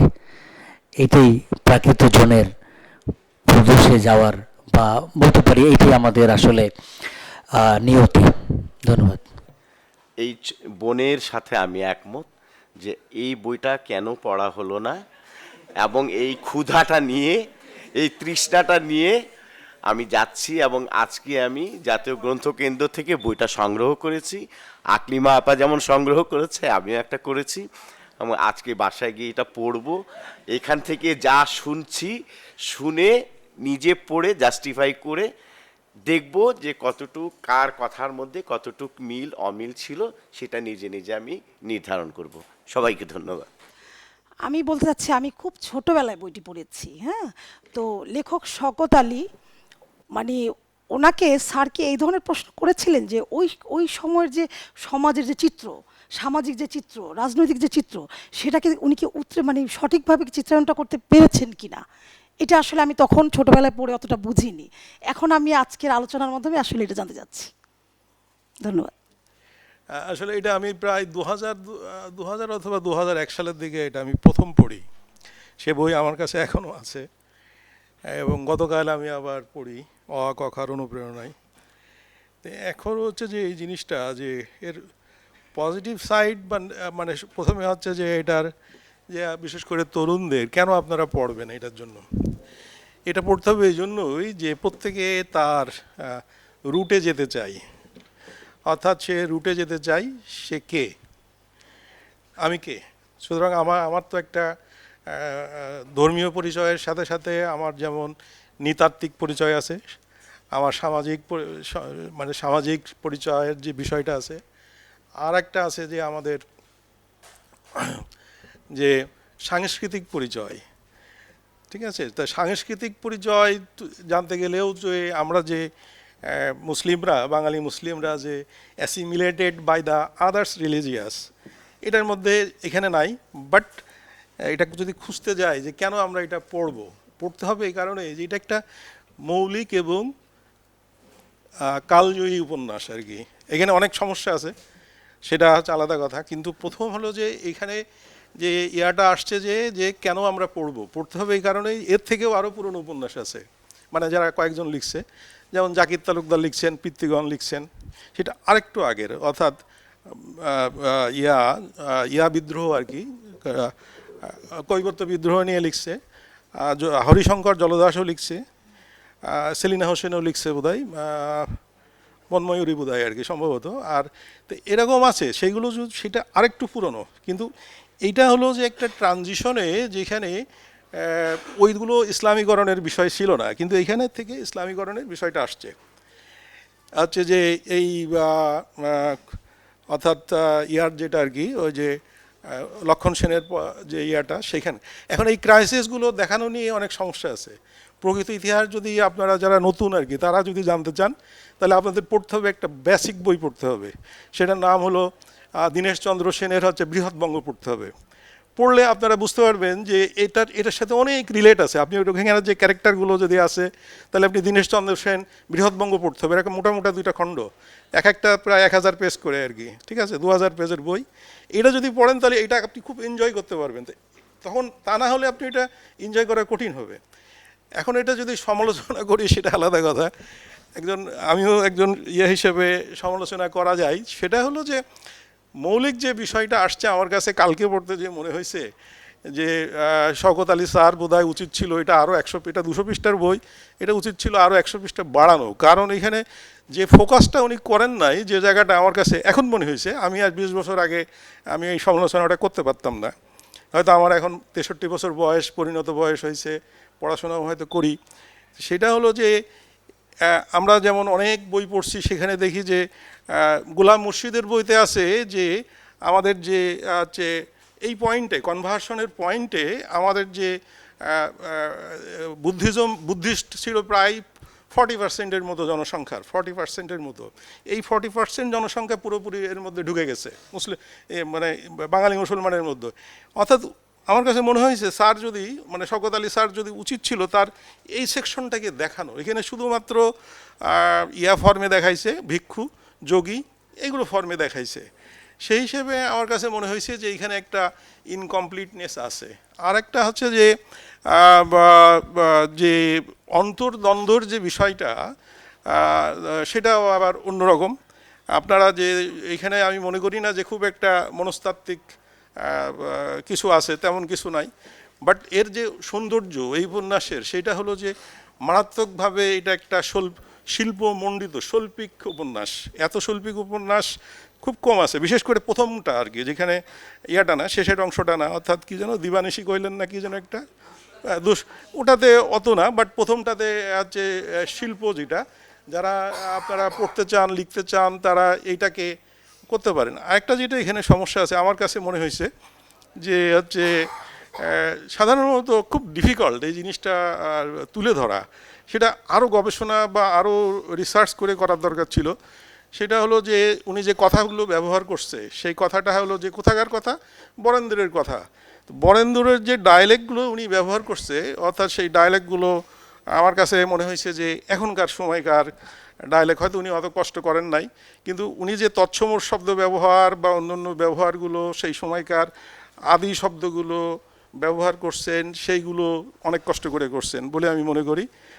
কিন্তু হচ্ছে এইটাই আমার কাছে মনে হয়েছে যে ক্যারেক্টার টু ক্যারেক্টারের যে কথাগুলো, এই মানে ডায়লগগুলো, এই ডায়লগগুলো হচ্ছে হয়তো বা করা যেত কি না, সেটা খুব কঠিন ব্যাপার। এই প্রশ্নটা হয়তো এটাকে উনি এই কষ্টটা করেন নাই, কিন্তু এটা করা যেত না তা না, এর জন্য অনেক বই রিসার্চ ঘাটতে হতো। তো এখানে আমার মনে হয় যে, আমি তেমন কিছু বলতে চাই নাই, বাট আমার কাছে যেটুকু মনে হয়েছে যে এটা একটা হচ্ছে অত্যন্ত শক্তিশালী উপন্যাস, যেটার মাধ্যমে আরও একটু এক জায়গায় আছে, যেটা আমার কাছে মনে হয়েছে কালকে পড়তে পড়তে, যে আসলে বাঙালি মুসলমানের যে চারটা নৃতাত্ত্বিকভাবে চারটা অংশর সাথে আমরা এই যে দেখেন, আমরা এক একজন এক এক রকম চেহারা, কেউ কালো, কেউ সাদা, কেউ এই যে নৃতাত্ত্বিক যে বিষয়টাও এখানে হয়তো স্যার টাচ দিতে পারতেন। সেটা আমার কাছে মনে হয়েছে যে এটা উনি নৃতাত্ত্বিক, মানে আমরা আছে প্রধানত অস্ট্রিক, মেনলি আমরা অস্ট্রয়েড, সেকেন্ড আমরা দ্রাবিড়, থার্ড হলো আমরা হচ্ছে মঙ্গলয়েড, তারপরে হচ্ছে কিছু আর কি আছে তো এইখানে দেখা গেছে যে এই যে দ্বন্দ্বটা যতটুকু আসছে, সেই দ্বন্দ্বটা এইটা আমার কাছে ক্লিয়ার হয় নাই, যে এই দ্বন্দ্বটাও ইনি আনতে পারতেন, হয়তো আরেকটু বড় করতে পারতেন। এই আর কি আমার কাছে, আমি কোনোদিনই তাকে দেখি নাই, বা তার আমি আরও উপন্যাস পড়ছি। সম্ভবত বাংলাদেশ স্বাধীনের পরে একটা উপন্যাস তারা মানে ঘটনা নিয়ে আর কি একটা আছে, আরও একটা পড়ছি। তার অনেক গল্প পড়তাম এক সময়, যখন আমি এটা মানে চেষ্টা করতাম, প্রচুর গল্প পড়তাম। তা এটাই আর কি আমার কাছে মনে হয়েছে যে আপনারা কেন পড়বেন, এটা পড়বেন এই কারণেই যে আপনি কে, এই জিনিসটাই বোঝার জন্য। ধন্যবাদ।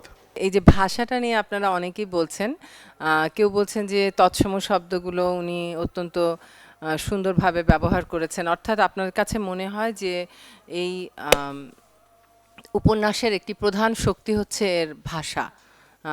আবার ভাই যেমন বললেন ডায়ালেক্টগুলোর কথা, যে এখানে আমরা দেখতে পাচ্ছি যত ডায়ালগ যাচ্ছে পুরো উপন্যাসটাতে, বিভিন্ন শ্রেণীর মানুষ কথা বলছে, বিশেষত নিম্ন শ্রেণীর মানুষ কথা বলছে, কিন্তু কথা বলছে লেখকের ভাষায়।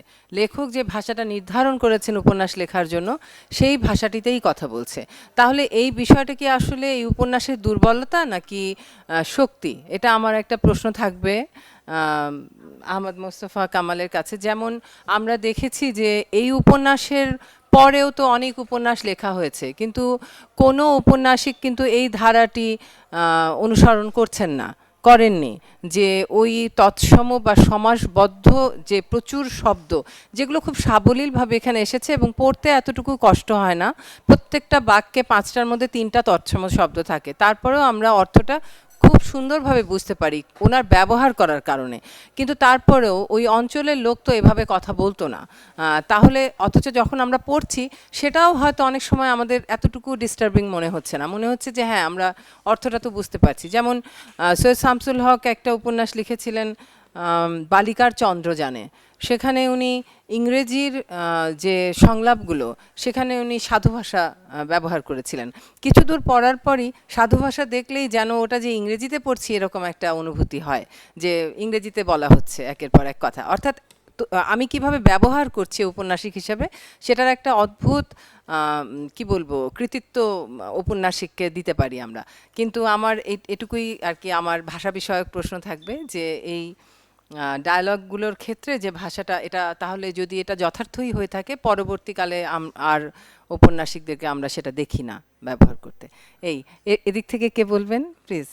তো কোনো প্রাকৃতজন যারা আসলেই প্রাকৃত বর্তমানের, তারা যদি এই বইটি পড়ে তাহলে কি তারা আসলেই রিলেট করতে পারবে যে এটা আমার পূর্বপুরুষ তারা এভাবেই জীবনাচরণ করেছিল? এটা তারা আসলে কতটুকু বুঝতে পারবে বা কতটুকু বুঝতে সমর্থ হবে, এটা আমার প্রশ্ন থাকলো। যখন কেউ বই পড়ে তখন সেই বইয়ের ভিতরে বিভিন্ন ধরনের উপাদান খোঁজার আসলে চেষ্টা করে। তো আমি যখন বেসিক্যালি গল্প পড়ি তখন আমি চেষ্টা করি এর ভিতরে সামাজিক উপাদানগুলো খুঁজে বের করার। অনেকে বইয়ের ভিতরে রাজনীতি, অর্থনীতি বা অনেক মনস্তাত্ত্বিক বিষয় খোঁজার চেষ্টা করে। আমি যে কোনো বই পড়ার ক্ষেত্রে চেষ্টা করি ইতিহাসের পাশাপাশি সেখানে সামাজিক যে উপাদানগুলো আছে সেইগুলো বা সামাজিক যে দ্বন্দ্বগুলো আছে সেইগুলো। প্রাদেশিক প্রকৃতজন যখন পড়ি 4-5 বছর আগেই আর কি, তো তখন আমার যে জিনিসটা প্রথমে উপলব্ধি হচ্ছিল সেখানে ইতিহাসের দ্বন্দ্বগুলো, অর্থাৎ ইতিহাসগুলো এখানে খুব দারুণভাবে উনি এনেছেন গল্পের মাধ্যমে। যেমন যদি বলি এখানে 3টা ঘটনাক্রম আসলে উপন্যাসে আছে। একটা হলো তুর্কিদের বাংলায় আগমন, তৎকালীন বৌদ্ধদের সাথে সনাতন এবং ব্রাহ্মণ্যদের একটা দ্বন্দ্ব, এবং শেষে লক্ষণ সেনের শেষ সময়ে মহাসামন্তদের নিপীড়নের গল্প। কিন্তু আমি এই উপন্যাসটা পড়তে যে একদম খটকা খায় একদম শুরুতে। উপন্যাসের শুরুতে যদি একটু খেয়াল করে দেখবেন তাহলে দেখবেন এখানে একটা গুরু শিষ্যের দ্বন্দ্ব আছে এবং শিল্পের দ্বন্দ্ব আছে। এবং আমার কাছে মনে হয়েছে উপন্যাসটা যখন পড়তে প্রত্যেকটা চরিত্রের ভিতরে এই দ্বন্দ্বটা স্পষ্ট। যেমন যেহেতু মুক্ত আলোচনা, আমি মুক্তভাবে কথা বলি। শ্যামঙ্গ যখন পরবর্তীতে, আমি প্রথম আলোচনাটা রেখে একটু আগিয়ে আলোচনাটা একটা ঘটনা ছোট করে বলতে চাই। যখন সে কারোর সাথে মিলিত হওয়া বা তার ভালোবাসার সম্পর্ক বা এই ধরনের কোনো সম্পর্কেও যখন উপনীত হচ্ছে, তখন এই যে আমি আরেকটু করে বলি, এটা হলো sex on kind of art, কিন্তু সে দেখা যাচ্ছে শ্যামঙ্গ এই আর্ট থেকে বিচ্যুত করে যাচ্ছে, আমার কাছে যেটা লেগেছে আর কি। এই যে প্রথমে যে শিল্পর সাথে তার যে একটা বিচ্যুতি ঘটেনি, সে শিল্পকে ধারণ করছে কিন্তু গুরু তাকে ত্যাগ করছে। কারণ গুরু একটা নির্দিষ্ট ধারা বা নির্দিষ্ট ধরনের শিল্পকে গ্রহণ করছে, যেটাকে আমরা বর্তমান সময়ে কালচারাল ফ্যাসিজম বলছি, বা আমি একটা শব্দ খুবই উল্লেখ করতাম, এটা আসলে ঠিক না উল্লেখ করা, কালচারাল বাস্টার্ড। তো আমার কাছে মনে হয়েছে গুরুর ভিতরে ওই প্রবণতা ছিল, একটা জিনিসকে সার্ভ করা, পারপাসকে সার্ভ করা। এখন যখন গুরু যেমনই হোক, গুরুই, যখন গুরুর সাথে সেই শ্যামঙ্গের পার্থক্যটা ঘটে গেল, তখন আমার কাছে যেটা মনে হচ্ছে সে শ্যামঙ্গ শিল্পর থেকে একটু একটু করে দূরে যেতে শুরু করলো। এবং পরবর্তীতে প্রত্যেকটা চরিত্রের ভিতরে আপনি সে যে ধরনের কাজই করে সেই ধরনের কাজের ভিতরে দেখবেন তার ভিতরে শিল্পর থেকে একটু দ্রুত, সেটা প্রত্যেকটা চরিত্রই আমার কাছে যেটা বর্তমান লেগেছে আর কি, পড়ার সময় যেটা মনে হচ্ছিল সেটা। এবং আমি বইটা যখন পড়ি বা পড়ার কারণ যদি একটু উপলব্ধি করি, তাহলে আমরা এখন মুক্তিযুদ্ধ বা মুক্তিযুদ্ধ পরবর্তী সময়ের ইতিহাস ঘটনাক্রম অনুসারে জানার চেষ্টা করি। কিন্তু আমার কাছে সবথেকে ইম্পর্টেন্ট হলো মুক্তিযুদ্ধ, যেখানে যুদ্ধ হয়েছে বা যারা যুদ্ধ করেছে তার ছাড়াও গ্রামের যে সাধারণ মানুষ জীবনযাপন করছে সেখানেও একটা গুরুত্বপূর্ণ ভূমিকা ছিল। আমি মুক্তিযুদ্ধের কথা বাদ দিলাম, যদি বিশ্বযুদ্ধ তো আমাদের এখানে হয়নি, কিন্তু তার প্রভাব কিন্তু আমাদের এখানে প্রত্যেকটা মানুষের ভিতরে, এই যে মনে করেন ময়মনসিংহ অঞ্চলে একটা মানুষ বা শেরপুর অঞ্চলের মানুষ, তার ভিতরেও ছিল। কী ধরনের প্রভাব সে তখন উপলব্ধি করেছে, ঠিক তেমনি এই উপন্যাসটা যখন পড়তে যায় তাহলে ইসলাম কিন্তু আমাদের অঞ্চলে দুইভাবে, আমার কাছে আমি যেটা ইয়ে করি সেটা দুইভাবে প্রকাশ করে। একটা হলো শাসকদের মাধ্যমে, আরেকটা হলো ব্যবসায়ীর মাধ্যমে। আমাদের চট্টগ্রাম বন্দর কেন্দ্রিক একটা কিছু ব্যবসায়ী তারা বিভিন্ন পণ্য নিয়ে সেই সমুদ্র পাড়ি হয়ে তখনই ব্যবসা করছে। তার প্রভাবে আমাদের এখানে সাধারণভাবে মিশে গেছে। সেটা হলো যখন ইখতিয়ারউদ্দিন মোহাম্মদ বখতিয়ার খলজি আসে বা তার পরবর্তীতে যেসব শাসকরা আছে, তার ছাড়াও তার আগে, যেমন আমি যদি ভুল না করি তাহলে মাত্র 39 হিজরিতে লালমনিরহাটে মসজিদ ছিল। তাহলে আমরা ধরে নিতে পারি যে ইসলামের সাধারণ মানুষের ভিতরে ইসলামের যে প্রবণতা সেটা বা ইসলাম সম্পর্কে জানা সামান্যতম হলো আমাদের এই অঞ্চলের মানুষের ছিল। কিন্তু যখন তুর্কিরা আসলো বা জবনরা আসলো, একটা বিশাল অঞ্চল ভেদ করে আমাদের এখানে আসলো, কিন্তু ওই অঞ্চলগুলো ভারতের ওই অঞ্চলগুলোতে ইসলাম গ্রহণের প্রবণতা অত্যাধিক না থাকলেও আমাদের এই অঞ্চলে বাংলা অঞ্চলে বিশেষ করে আমাদের উত্তরবঙ্গ শুরু করে সিলেট অঞ্চল, তারা এই অঞ্চলে মানুষের এই অধিক পরিমাণ ইসলাম গ্রহণের কারণটা কি? আমি বিশেষ করে এই প্রশ্নের উত্তরটা খোঁজার জন্য বা এই প্রশ্নের উত্তরটা নিয়ে পরবর্তী সময়ে উপন্যাসটা পড়ি আর কি। তো আমার কাছে যেটা মনে হয়েছে, একটু যদি আগে যায় তাহলে তার আগেও কিন্তু চৈতন্যদেব ওখানে নতুন একটা ধর্মের বৈষ্ণব ধর্মের ইয়ে করেছে, প্রচলন করেছে বা প্রবর্তন করেছে। এই যখন চৈতন্যদেবও ধর্মের ইয়ে করেছে, তখন আপনি দেখবেন যে সেই ধর্ম মানুষের গ্রহণ করার কারণ শুধুমাত্র বৈষম্য বলতে আমি যদি ছোট্ট করে একটা উদাহরণ দিই, সকালবেলা পূর্ব দিকের রাস্তা দিয়ে নিম্নবর্গে হিন্দুরা যেতে পারবে না, বিকেলবেলা পশ্চিম দিকের রাস্তা দিয়ে যেতে পারবে না, কারণ তার ছায়া যদি মন্দিরে পড়ে। আপনি যখন এই বৈষম্য একটা সমাজের ভিতরে আপনি চাপিয়ে দেবেন একটা মানুষকে, তখন তার ভিতরে নতুন যে কোনো জিনিস প্রবণতা আসবে। যেমন আমরা বর্তমান সময়ে যদি উদাহরণ দিই তাহলে এই যে পরিবর্তন হলো, সরকারের একটা পরিবর্তন হলো, কিন্তু আমরা সাধারণ জনগোষ্ঠ মেনে নেওয়ার প্রধান কারণ হলো তাদের ভিতরে প্রবণতা আছে প্রচুর পরিমাণে সাধারণ মানুষের ভুক্তভোগী। এজন্য কি হবে সেটা পরে, কিছু একটা হবে সেটা। ঠিক তেমনি ওই সময়ের ইসলাম গ্রহণ করার প্রবণতা আমার কাছে মনে হচ্ছে এই অঞ্চলে সামন্ত বা মহাসামন্তদের অত্যাচার অধিক থাকার থেকে বড় কথা হলো আমাদের এই অঞ্চলটা ছিল প্রচুর পরিমাণে নিম্নবর্গ থেকে, তার থেকে বড় কথা হলো যারা খুব স্বাবলম্বী না, একদম ওই যে ক্ষেত্রকর যারা ছিল বা এই ধরনের মানুষের বিচরণ আমাদের অঞ্চলে বেশি ছিল। সুতরাং শুধুমাত্র যে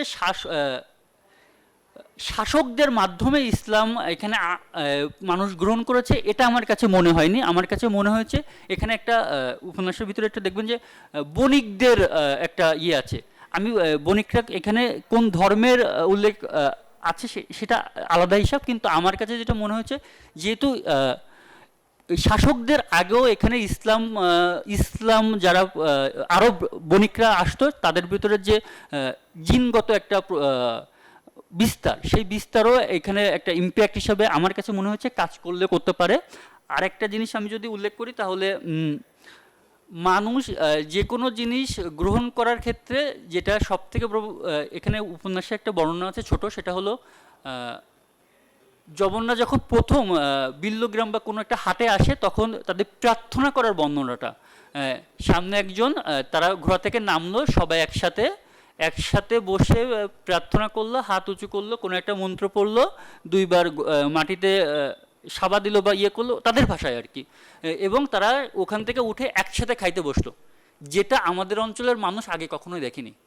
এবং এই যে তারা যদি অত্যাচারও করে বা তারা যেভাবে তাদের মানুষের ভিতরে মিশতে পারে বা ইয়ে করতে পারে, তাহলে ওই যে আমরা যেটা করতে পারছি না, একসাথে থাকতে পারছি না, কিন্তু তারা যে একসাথে থাকছে, মানে ছোট বড় দরিদ্র ধনী এবং তাদের ভিতরে যে সেরা এবং তাদের বিরুদ্ধে যে সব থেকে কর্মী সেও, যে সবাই একসাথে থাকা বা একসাথে দেখা, এই জিনিসটা আমার কাছে মনে হচ্ছে এই অঞ্চলের ইসলাম গ্রহণের সব থেকে বড় কারণ। এবং ওই যে আরব বণিকরা যেহেতু আগে ব্যবসা করতে আসতো, তাদেরও একটা প্রভাব এখানে থাকবে। বাংলার টিচার ছিল, তাকে আমরা পণ্ডিত স্যার ডাকতাম, পণ্ডিত। উনার কাছে আমার বাবাও পড়েছেন, উনি আমার বাবারও শিক্ষক ছিলেন। তো প্রাকৃতজন যে কথাটা এখানে আসছে, এই বইটা 1983 সালে বিচিত্রা ঈদ সংখ্যা এই উপন্যাসটা প্রকাশিত হয়েছিল প্রথম। 84 সালে বই হিসাবে আসে। এই উপন্যাসটা পড়ে আমি দুটো জিনিস খুব দেখেছি, যেমন এর পাশাপাশি আমি অনেক পড়েছি, যেমন আমি সৈয়দ ওয়ালিউল্লাহ লাল সালু পড়েছি। তো আমার কাছে এটা পড়ে মনে হয়েছে কি যে মানুষ, আমরা যারা প্রাকৃতজন, আমরা যুগে যুগে যুগে যুগেই কিন্তু আমরা অত্যাচারিত, আমাদের অধিকারটা আমরা কখনোই পাইনি। এবং এই উপন্যাসটা যে যারা পছন্দ করছেন, মানে যে আজকের পাঠচক্রের জন্য যারা এটা সিলেকশন করছেন, এটা অত্যন্ত সময়োপযোগী একটা সিলেকশন। এটা এটা আমার বিশ্বাস, আমি মনে করি যে সময়োপযোগী। সেই সামন্ত সেন বা রাজা, এই মোগল সম্রাট সেন যেটা বলি আমরা, যাই বলি, আমরা যেখান থেকে আসি, আমরা সেই 1800 সাল বা 1200 সাল থেকে আসি, আমরা প্রাকৃতিকজনরা সবসময় অবহেলিত ছিলাম এবং আমরা সামন্তদের হাতে আমরা সবসময় নিপীড়িত। যেমন নীল চাষের সময় নিপীড়িত ছিল আমার দেশের মানুষ, আমরা গরিবরা। ইভেন আমি এটার মধ্যে দেখলাম যে এই যে সামাঙ্গের কথা যে বলল, লীলাবতীর কথা, যে চরিত্রগুলির কথা এখানে আছে, এরা প্রতিটা মানুষই কিন্তু উপেক্ষিত ছিল। এবং এদের কথার মধ্যে একটা জিনিস আমি বই পেলাম যে কখন আমরা মুক্তি পাবো, মানে কখন আমাদের সব কিছু ঠিক হবে। আমাদের গৃহ নাই, আমাদের ঘরে আগুন দেয়, আমাদের ওইটা নাই, আমাদের নিজেদের শিক্ষা নাই, আমরা পাই না। এই যে জিনিসটা উনি উপন্যাসে তুলে আনছেন, যে সেই পুরোনো দিনের সেই 1200 সালের কথা, সেই থেকে অদ্যাবধি এখন পর্যন্ত আমরা যেই যুগে এখন বাস করছি, তাহলে আমরা কি ওইগুলি থেকে মুক্তি পেয়েছি? এটা হচ্ছে আমার একটা কোশ্চেন, যে আমরা কি সামন্তদের হাত থেকে কি আমরা এখনও মুক্তি পেয়েছি, বা এখনও কি আমরা কিছু বলতে পারি আমাদের নিজের মতো করে? আর আমি আরেকটা জিনিস, এই উপন্যাসগুলি পড়ে, যতগুলি উপন্যাস এ পর্যন্ত আমার এরকম পড়া হয়েছে ইতিহাস ভিত্তিক, তার মধ্যে আমি শুধু দুটো জিনিসই খুঁজে পাচ্ছি, যে যুগে যুগে যারা অত্যাচারিত রাজা ছিল, বা যারা জনগণের উপর অত্যাচার করছে, বা যারা সমস্ত সর্বশক্তি ব্যয় করছে, তাদের তো আর ইতিহাস কখনো, তারা তো আর ফিরে আসতে পারে নাই, তারা তো আর ফিরে আসে নাই। কিন্তু নতুন করে সামন্ত তৈরি হচ্ছে। তো নতুন সামন্ত তৈরি করতে গিয়ে আমরা দায়ী, আমরা কি দায়ী এই সামন্ত তৈরি করতে, এই সাম্রাজ্য তৈরি করতে দিতে? আমরা অত্যাচারিত হয়ে, এটা থাকবে আমার আরেকটা প্রশ্ন, যে আমরা কি দায়ী কিনা, আমরা প্রাকৃতজনরা কি দায়ী কিনা? আমি এইটুকুই বলে আমার কথা শেষ করলাম, কেন আমি জানি যে এটা খুব সময়োপযোগী, এদের সাথে যাবে। তবে আপনাদের কাছে আমার এটাই থাকবে, নতুন প্রজন্মের কাছে, যে আমরা চিন্তা করব যে এই সামন্তদেরকে আমরাই তৈরি করছি। ধন্যবাদ সবাইকে। একদম প্রদর্শী প্রাকৃতজন, শুরু থেকে যদি উপন্যাসটা আমরা একটু বোঝার চেষ্টা করি, যে গুরু শিষ্যের যে শিল্পরীতি নিয়ে যে দ্বন্দ্বটা শুরু হয়, একদম একটু মনোযোগী পাঠক মাত্রই ধরতে পারবেন যে সেখানে একটা কালচারাল ডমিনেন্স বা একটা আধিপত্য কিন্তু শুরুতেই দেখা যাচ্ছে। যে শিষ্য যেভাবে কাজটা করতে চাচ্ছে, প্রান্তজনের যেই অবয়ব ফুটিয়ে তুলতে যাচ্ছে তার ফলকে, মৃত্তিকা ফলকে, মাটির ফলকে, কিন্তু গুরু সেটা এখন কাজ হয়ে গেছে, সেটাকেও কিন্তু বাদ দিয়ে দিচ্ছে। তার কারণ গুরু যে বোঝে না সেটা কিন্তু না, গুরু চিন্তা করছে সামন্ত প্রভু, তার মহাসামন্ত যিনি এই বিষ্ণু মন্দিরটা করছেন, প্রসামন্ত বিষ্ণু মন্দির ছিল, সেটার জন্য কি করতে হবে সেটা তার মর্জি মতো করা হবে। অর্থাৎ শিল্পের এই যে স্বাধীনতা হস্তক্ষেপ, একটা ক্ষুদ্র জায়গা থেকে শুরু করে পরে সেটা একদম মানে অরাজকতা, লুটপাট, অত্যাচার, প্রজা নিপীড়ন থেকে শুরু করে সেখানে আপনার বিভিন্ন যে ট্যাক্স পলিসিগুলো আমরা দেখি, যে কিভাবে আপনার বণিকদের উপর একেবারে প্রান্তিক যারা খেটে খাওয়া মানুষ, একেবারে কৃষক, শ্রমিক, শিল্পী, যারা ছোট ছোট যারা বণিক আছে, যারা তাদের উৎপাদিত পণ্যগুলো হাটে বিক্রি করছে, তাদের উপরও কিন্তু আপনার কর ধার্য করা হচ্ছে এবং কর দিতে হবে। তো ওই ছোট জায়গা থেকে ধীরে ধীরে আমরা দেখতে পাচ্ছি যে একেবারে মানে প্রজা নিপীড়ন কি পর্যায়ে যাচ্ছে, এবং এর ফলশ্রুতিতে প্রজা বিদ্রোহ, এবং যেটা পরে রাষ্ট্র বিপ্লবের দিকে চলে যায়। কথাগুলো এখানে এসেছে, এবং ভাষা নিয়ে একটু বলতে চাই, সেটা হচ্ছে যে ভাষাটা উনি আমার ধারণা স্বেচ্ছায় একটা ক্লাসিক আবহ আনার জন্য মধ্যযুগের যে কাব্য ভাষার যে মাধুর্য সেটা উনি এখানে নিয়ে এসেছেন এবং এখানে আপনার বিভিন্ন ধরনের আঞ্চলিক শব্দ প্রয়োগ নিয়ে কথা বলা হচ্ছে। আর আমার পর্যবেক্ষণের জায়গাটা হচ্ছে ডায়ালগগুলো, যে যখন কোনো আকাঙ্ক্ষী কোনো কথা বলছে কিংবা যখন কোনো বৌদ্ধ ভিক্ষু কথা বলছেন কোনো রাজ অমাত্যের সাথে, সেখানে লক্ষ্য করলাম যে খুবই শৈল্পিক কথা বলা হচ্ছে কিংবা খুবই বুদ্ধিবৃত্তিক কথাবার্তা হচ্ছে। তো ডায়ালগগুলো আসলে তখন প্রশ্ন জাগে যে একজন প্রান্তিক মানুষকে এত শৈল্পিক ভাষায় কথা বলতে পারে, হয়তো শ্যামাঙ্গর মুখে যেটা মানায় সেটাকে আসলে লীলাবতীর মানে ভালো লাগে, লীলাবতী যখন বলে বা এটাকে আসলে মানায় বসন্ত সেন যখন কথা বলছে। ডায়ালগের ক্ষেত্রে আমার একটু মনে হয়েছে একটা বিষয় এখানে লক্ষ্য করা যেতে পারে। আর এখানে তো মানে বেশিরভাগ আমরা বলেছি যে তৎসম শব্দ প্রয়োগ করা হয়েছে এবং এটা আমার মনে হয় উনি ভাষার যে শক্তি সামর্থ্য বাংলা ভাষা সেটা হয়তো উনি এখানে প্রকাশ করেছেন। এবং যেটা বলছিলাম যে ব্যবহারিক ভাষাটা নিয়ে আসলে আমার মুখের ভাষাটা নিয়ে একটু কথা আছে। আমার সবচেয়ে আরেকটা জিনিস যেটা দৃষ্টি আকর্ষণ করেছে সেটা হচ্ছে নারীদের যে ভূমিকা প্রতিটা স্তরে প্রতিটা মুহূর্তে, মানে পাতায় পাতায় ছত্রে ছত্রে নারীদের যে কি ভূমিকা, এবং একদম শেষ পর্যন্ত কি আপনারা দেখবেন বসন্ত সেন সে যখন ভাবছে যে না এই সমস্ত ছেড়ে ছুড়ে সে বণিক হয়ে যাচ্ছে, মায়াবতী মনে হয় তার স্ত্রীর নাম, সবকিছু তারপর সে তো একজন পর্যবেক্ষকের মতো সবকিছু দেখছে, তার অভিজ্ঞতার ভেতর দিয়ে সে যাচ্ছে। যেতে যেতে এক পর্যায়ে কিন্তু ওই মন্দিরের একজন সেবাদাসী কৃষ্ণা খুব সম্ভবত তার কাছে এসে একটা মানে একটা তার একটা চেতনা জাগ্রত হয়। তারপর একটু আগে যে ইয়ের কথা বলা হলো পিপলি হাটের যে কুষণ, তার যে দুই বাচ্চা সহ দুই বাচ্চাকে দ্বিখণ্ডিত করা হয় এবং পৈশাচিক একটা অত্যাচার করা হয় উপর, এবং গ্রামেও আমরা দেখি যে নিপীড়নগুলো চলে।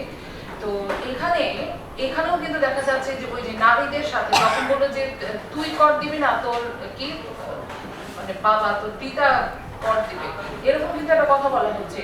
এবং সেখানে নারীরা এটা খুব তাচ্ছিল্য করে এবং তাচ্ছিল্যটা ওই আপনার সামন্তের যে অনুচর বা তার যে প্রহরী ওরা এটা মানতে পারে না।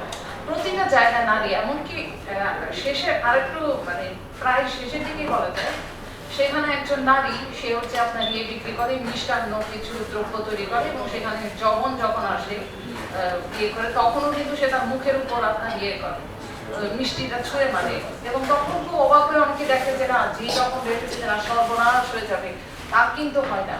তো প্রতিটা জায়গায় ফার্স্ট স্টেপ কিন্তু আপনার দেখা যাচ্ছে যে নারীরা এগিয়ে আসছে। এটা আমার মানে একটা ভীষণ ভালো লেগেছে। আমি জানি না এটা কিভাবে উনি চিন্তা করেছেন কোন ভাবনা থেকে। এবং আরেকটা জিনিস যেটা আমি ভীষণভাবে রিলেটেবল করতে পেরেছি সেটা হলো যে এই যে আমার সামনে যে ছবিটা দেখা যাচ্ছে না, আমি অনেকক্ষণ তাকিয়েছিলাম, আমার মনে হচ্ছে ওটা লীলাবতীর মুষ্টিবদ্ধ হাত, এই যে এখানে শ্যামাঙ্গ দাঁড়িয়ে আছে, এই যে ছোট ছোট হাতগুলো এগুলো উচ্চপাটের এগুলো হচ্ছে এক একটা জনপদে, সেরকম আমার মনে হচ্ছিল। তো তাহলে দেখেন কতটা প্রাসঙ্গিক। এই উপন্যাসকে আমরা ক্লাসিক বলছি, ঐতিহাসিক বলছি, আমার তো এই মুহূর্তে বলতে ইচ্ছা করছে এটা আধুনিক। আধুনিকতা কাকে বলে করে লিখে যাবে এটা আমার মনে হচ্ছে। এবং এইখানে যেটা দেখি যে আপনি ৭১-এর সাথে রিলেট করতে পারবেন, আপনি ২৪-এর সাথে রিলেট করতে পারবেন, আপনি ৫২-এর সাথে রিলেট করতে পারবেন। আমাদের জাতীয় জীবনে আমাদের জনজীবনে যে একটা শিল্পের যে একটা বিপ্লব থাকে, যে শুরুতে শ্যামাঙ্গ যেটা করেছে, এই সবই কিন্তু আমরা এখানে পাচ্ছি। এবং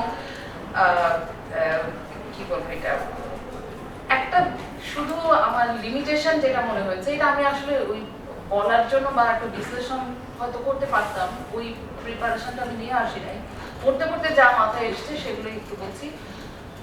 যখন আমি ঢুকে গেছি উপন্যাসটার মধ্যে, হঠাৎ করে মনে হলো কি যে একটা আমি চলছি হঠাৎ করে একদম জাম্প করে থেমে গেল। এই জিনিসটা আমার মনে হচ্ছে হঠাৎ একটা যেন মানে খুব মানে ফোর্সফুলি আমাকে থামিয়ে দেওয়া হলো। মানে এটা ফিনিশিংটা আমার কাছে অত স্মুথ মনে হয়নি। ওখানে উনি এটা কৈফিয়ত দিয়েছেন যে কেন উনি ওটা মানে শেষ করে দিয়েছেন, কিন্তু আমার মনে হচ্ছিল কি যে আর একটু দীর্ঘ হলে এটা হয়তো একটা মহাকাব্যিক ক্লাসিকে পরিণত হতো, কিন্তু এতে এটা কোনো মতেই খাটো হয় না।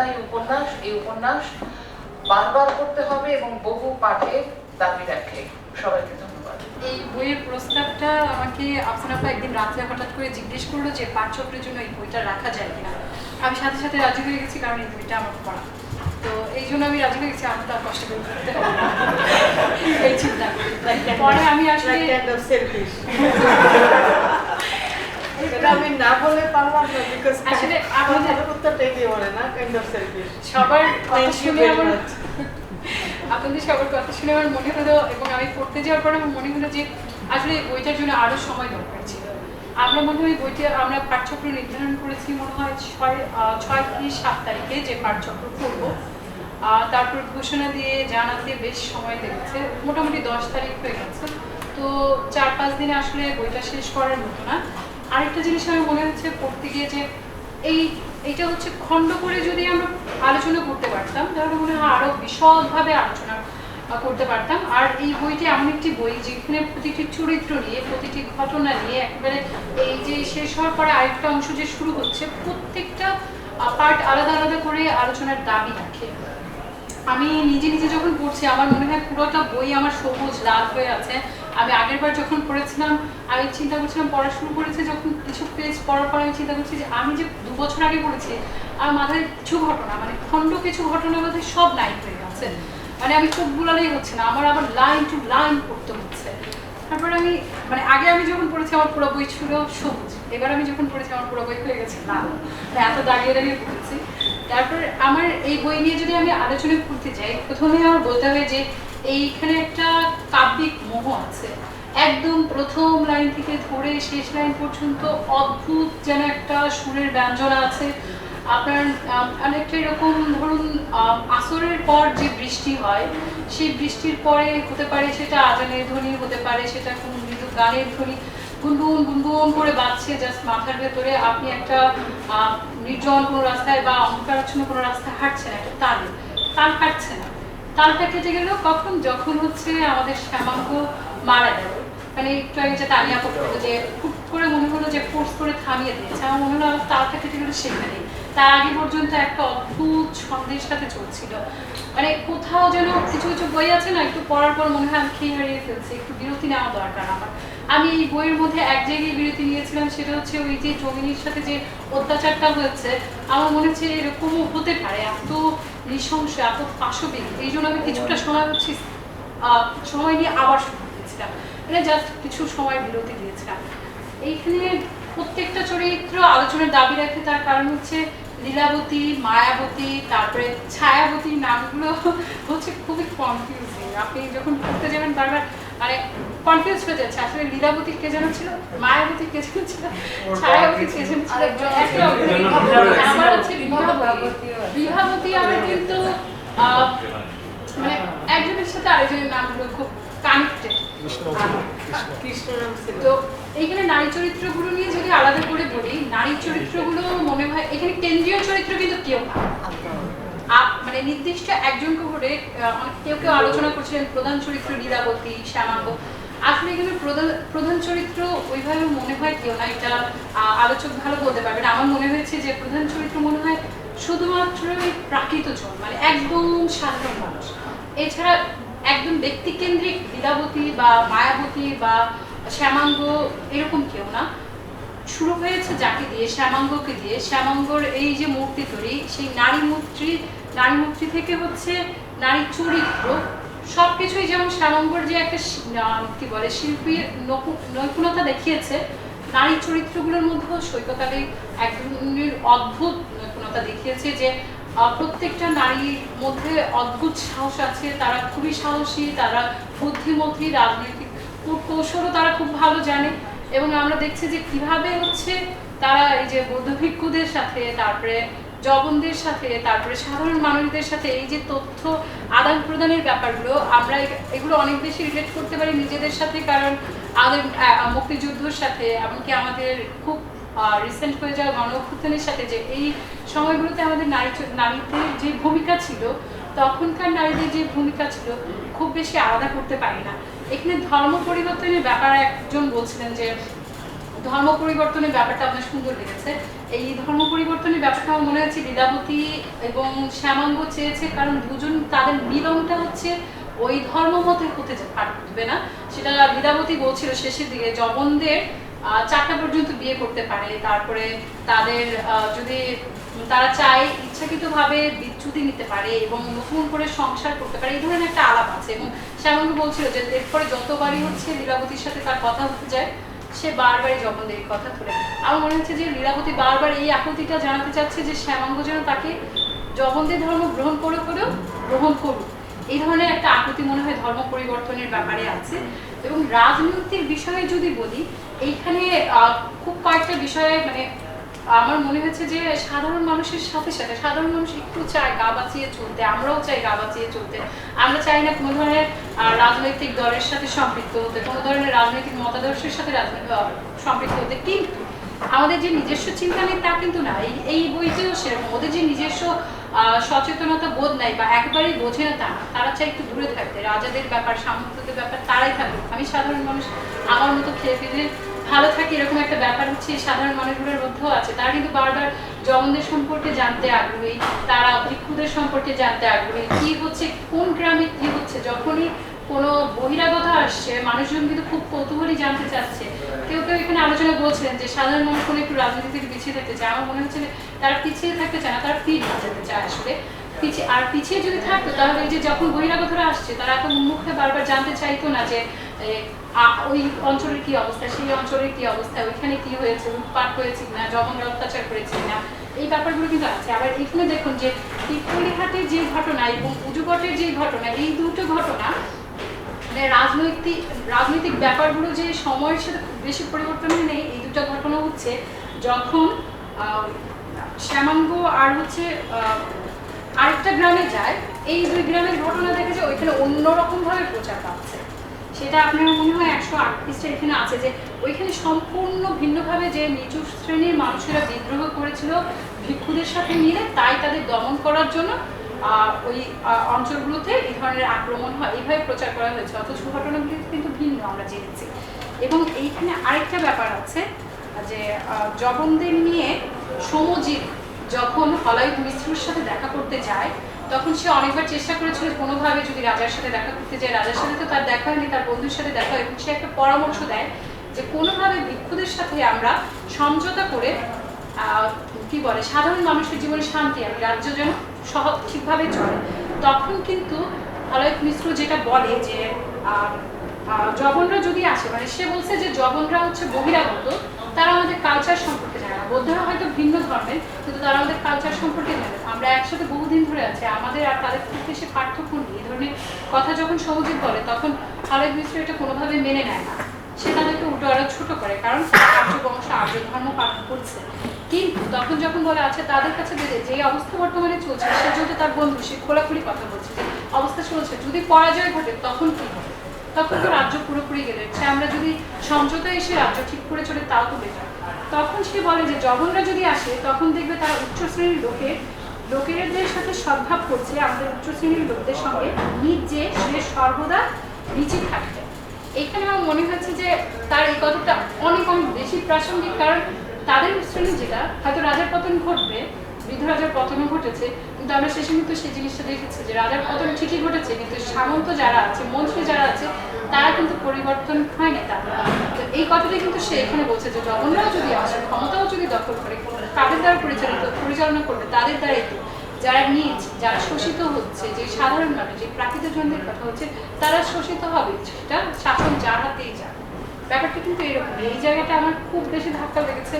আমরা আরো এই নামটা যেটা বলছে প্রদর্শী প্রাকৃত জন, তখন এই নামের সাথে একটা যে সন্ধানের একটা ব্যাপার আছে। পুরোটা সময় আপনারা দেখবেন ঘটনার যে ঘনঘটা সব কিন্তু এই আবছায় অন্ধকারের ঘটনা।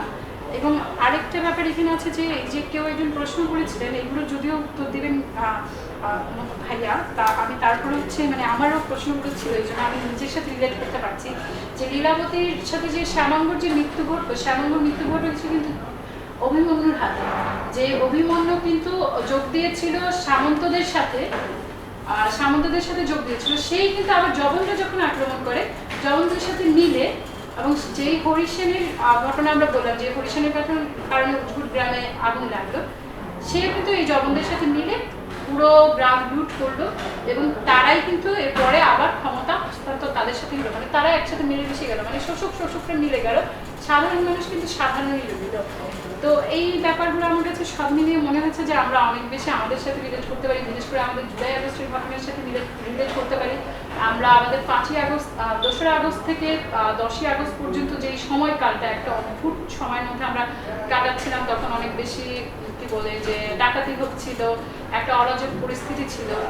তারপরে আমার মনে হচ্ছে ওই কিছুটা সময় ওই 10 দিনের সাথে এই পুরো বইয়ের সাথে অদ্ভুতভাবে আমি একটা কানেকশন করতে পারি, এই জন্যই হয়তো আফসানা আপা এই বইটা সিলেক্ট করেছে। এই ছিল আমার উপলব্ধি। আর আরও যদি বলতে চাই আসলে অনেক অনেক বেশি বলার আছে, কারণ আমার এত বেশি ভালো লাগার বই। আর এর আগে 2 বছর আগে যখন পড়েছিলাম তখনকার সাথে এখনকার বোধের পার্থক্যটা আমি নিজেই বুঝতে পারছি যে 2 বছর আগে আমি যখন পড়ছিলাম তখন মাত্র আমি ছোট্ট অনার্স ফার্স্ট ইয়ারের একটা চাঞ্চল্য ভাবছিল, একটা ভিডিওর জন্য পড়েছে আর কোনোরকম করলেই হচ্ছে, একটা 5 মিনিটের ভিডিওর জন্য খুব আর এখন যখন আমি পড়লাম তখন আমার মনে হচ্ছে প্রত্যেকটা চরিত্র, ভাষা, স্থান, অতিরিক্ত কিন্তু কোনো বর্ণনা নেই। আপনারা দেখুন এই যে প্রকৃতি নিয়ে বলছেন, প্রকৃতিরও অতিরিক্ত কোনো বর্ণনা নেই, যে নদীগুলোর কথা আছে, যে মানুষগুলোর কথা আছে, যে সময়ের কথা আছে, সবগুলো মনে হচ্ছে কোনোটাই প্রয়োজনের বাইরে না, সবই প্রয়োজনীয়, সবই দরকারি ছিল, এই জন্যই এত ভালো লেগেছে। কিন্তু এটা মনে হয় আরও বড় হলে পারতো, শেষ হইলেও না শেষ, এরকম একটা অবস্থা রয়ে গেছে। ধন্যবাদ। যখন কথা বলছি এর সঙ্গে তখন সে ওই মন্টি কিন্তু বলছে যে ওরা যদি আসেও তবুও এই উচ্চ শ্রেণী যোগাযোগ করবে উচ্চ শ্রেণীর সঙ্গে, ওই নিচুরা নিচুই থাকবে। আসলে ঘটনাটা কি ঘটেছিল ঐতিহাসিকভাবে এটা সত্য যে যখন লক্ষণ সেন পলায়ন করলেন, হ্যাঁ, তখন কিন্তু লক্ষণ সেনই পলায়ন করেছেন, তার সামন্ত এবং মহাসামন্তরা কি পলায়ন করেছিলেন? করেন নেই। তার চেয়ে বড় কথা হচ্ছে যে মুসলমানরা যে বিজয় অর্জন করলো, তারা যে রাষ্ট্র ক্ষমতা দখল করলো, রাষ্ট্র চালিয়েছে কাদেরকে দিয়ে? সামন্ত এবং ওই লক্ষণ সেনের সামন্ত এবং মহাসামন্তদের দিয়ে, মানে ওদের অবস্থার আর পরিবর্তন হয়নি, ওরা কিন্তু ওরাই রয়ে গেছে। এইটাকে এখন আপনি পরবর্তীকালের সঙ্গে মেলান। মুঘলরা যখন ভারতবর্ষে এলো তখন মুঘলরা রাষ্ট্র পরিচালনা করেছে কাদের দিকে দিয়ে? এইখানে যারা ছিল তাদেরকে দিয়ে, তাই না? তারপরে ইংরেজরা যখন এলো, শুরুতে ইংরেজিদের ইংরেজরা পরে ক্যাপচার করে নিয়েছিল পুরোটা, কিন্তু শুরুটা ইংরেজরা যখন শাসন শুরু করলো তখন তাদের সহযোগিতা করেছে কে? কাদেরকে দিয়ে রাষ্ট্র পরিচালনা করেছে? এখানকার মানুষকে দিয়ে, তাই না? এখন কি চলছে বললে তো আবার হ্যাঁ মব টপ করে এটা আবার কি করেন এখন কি চলছে বলেন আপনি?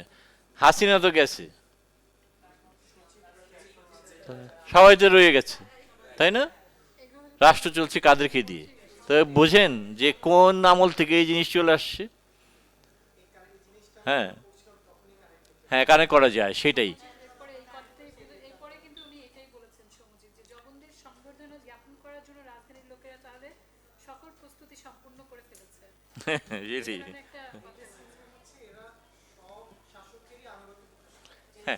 হ্যাঁ হ্যাঁ হ্যাঁ, না ওইটাই নিয়ম। এখন না এই জন্য বলছি যে দেখেন, এই যে আমাদের ইসের সময় একটা দ্বন্দ্ব ছিল, 90s আন্দোলনের সময় আমলাদের মধ্যে একটা দ্বন্দ্ব ছিল। যারা আমলা পরিবার কিংবা আমলা পরিচিত তারা জানবেন। এইখানে আবার 2টা ক্লাস ছিল। একটা ক্লাস হচ্ছে যারা পাকিস্তান আমলে সিভিল সার্ভিসে জয়েন করেছে, তাদের বলে CSP officer, civil service of Pakistan. আর বাংলাদেশ আমলে যারা তার বিসিএস। এই সিএসপি অফিসাররা ছিল হচ্ছে ব্রাহ্মণ, দুজনে কিন্তু বিসিএস, দুজনেই সচিব, কিন্তু তারা ব্রাহ্মণ। আর বিসিএস অফিসাররা হচ্ছে শূদ্র, পাত্তাই দিত না, তোরা কিছু জানোস না, এইরকম ছিল। মানে একইসের মধ্যে ক্লাস ডিভিশন। তো ওই যে পাকিস্তান আমল থেকে যারা সিএসপি অফিসার, এখন আর নাই কিন্তু এরা। ওই যে আকবর আলী খানরা ছিলেন সিএসপি অফিসার, বুঝছেন? এখন কিন্তু তারা নাই, তারা তো সব রিটায়ারমেন্টে চলে গেছেন। ওনাদের যে হাব ভাব এই মহিষ সাহেব, এই যে অর্থমন্ত্রী ছিলেন মহিষ সাহেব, উনি সিএসপি অফিসার, হ্যাঁ, তো ওই ধরনের ওনাদের যে হাবভাব অকল্পনীয়।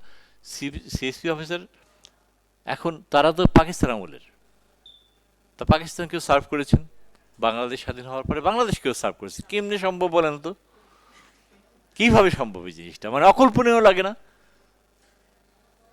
তা আসলে এই ধরনের ঘটনাগুলি ঘটে এসেছে, মানে শ্রেণীর যে বিন্যাস সেটা একই রকম রয়ে যায়, উচ্চ শ্রেণী রয়ে যায়, আর আমরা যারা অভাজন, আমরা যারা ব্রাত্যজন, তারা চিরকাল ব্রাত্যজনই রয়ে যাই। হ্যাঁ, এই জিনিসগুলোই আসলে দেখিয়েছেন, কিন্তু এই জিনিসগুলো ওই আলোচনা করলে মনে হয় উপন্যাসের সৌন্দর্যটা বলা যায় না। এই উপন্যাসের একটা দীর্ঘ অংশ জুড়ে প্রেম আছে, হ্যাঁ, প্রণয় আছে, প্রেম আছে, যৌনতা আছে, সবই আছে, এবং খুবই সুন্দর। এবং যে বর্ণনাগুলো দেওয়া হয়েছে সেটা এত এত মধুর, এত অসাধারণ সুন্দর যে ওগুলি তো আর কাউকে, মানে আপনি বললাম না যে আপনাকে যদি বলে যে কী আছে এটার মধ্যে, এটা জিজ্ঞেস করলে তো আপনি খেপে যাবেন যে কী আছে এটা কেমনে বলবো আমি। আমার একটা চট করে জায়গাগুলো বের করা মুশকিল।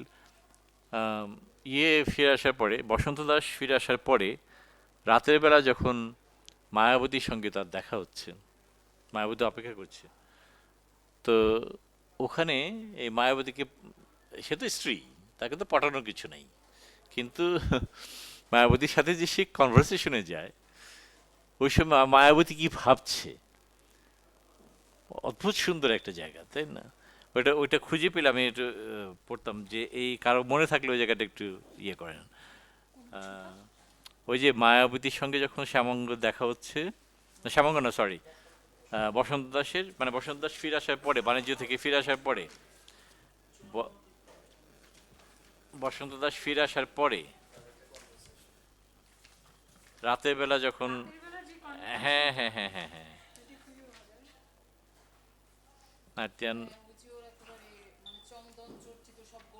হ্যাঁ হ্যাঁ হ্যাঁ হ্যাঁ হ্যাঁ ওইটা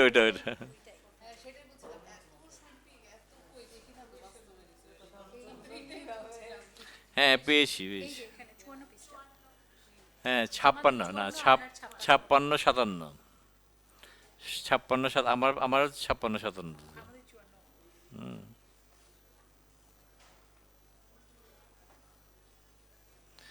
আচ্ছা, এই যদি মানে তো একটু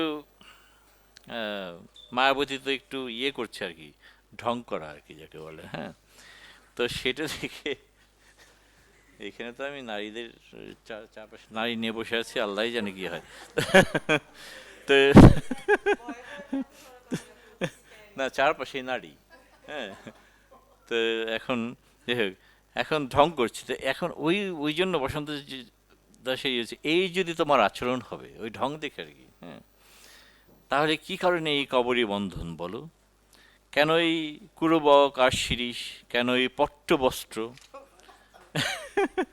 কি প্রয়োজনে কণ্ঠে এই স্বর্ণমালা, সুদৃশ্য এই কঞ্চুলি বা কেন? ব্যাখ্যা করতে বলেন না কিন্তু। কুমকুম চন্দন এবং অলক্ত কোন কাজে লাগবে বলো? তখন মেয়েটা ভাবছে অতিশয় নিচ, সে কিন্তু কথা, মায়াবতী কিন্তু কথা বলছে না, মনে মনে অতিশয় নিচ। মায়াবতী তখন মনে মনে বলছে, অতিশয় নিচ এই ব্যক্তি যে প্রণয় সম্ভাষণকালেও কলহ করতে চায়। স্ত্রীকে নিরুত্তর দেখে বসন্ত দাস তাকে বাহাপাশে আবদ্ধ করে, বলে, জানো আমি কি করব এই কবরী বন্ধনে? ছি ছি, এ কি নারী নিপীড়ক! না, নিজের হাজব্যান্ড সম্বন্ধে বলছে, স্বামী সম্বন্ধে বলছে, এ কি নারী পীড়ক! একেবারে অকৃত্রিম দস্যু হয়ে এসেছে পূর্ব দেশে বাণিজ্য করে, সে বারেকভাবে বাহুপাশ ছিন্ন করে ছুটে পলায়ন করে। তারপরে আবার বসন্ত দাস, জানো এই কুমকুম চন্দনের কি হবে? মাগো, এই বড়ই দুঃশীল, এই নাগর স্বভাব কিভাবে হলো এর?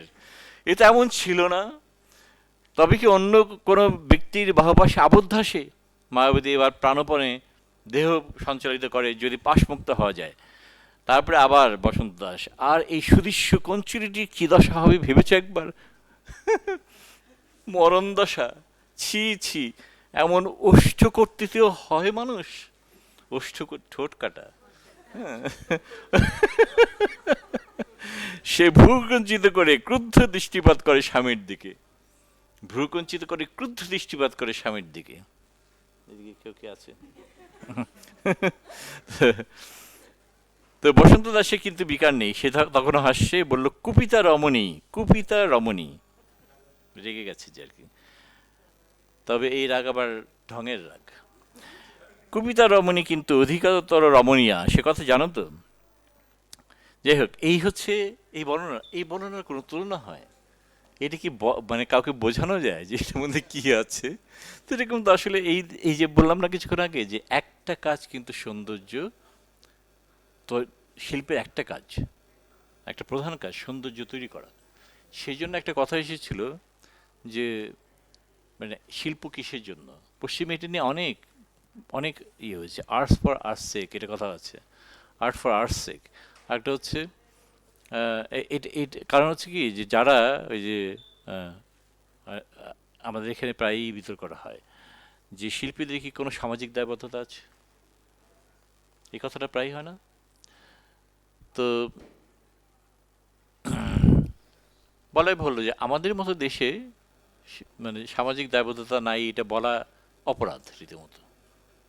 কারণ আমাদের সংকটগুলো এত বেশি যে আমরা রেসপন্স না করে আমাদের কোনো উপায় থাকে না, তাই না? রেসপন্স আমাদের করতেই হয়, যতই শিল্পচর্চা করেন না কেন। আপনার কাজ হচ্ছে অন্যায়ের বিরুদ্ধে, নিপীড়নের বিরুদ্ধে, অবিচারের বিরুদ্ধে আওয়াজ তোলা।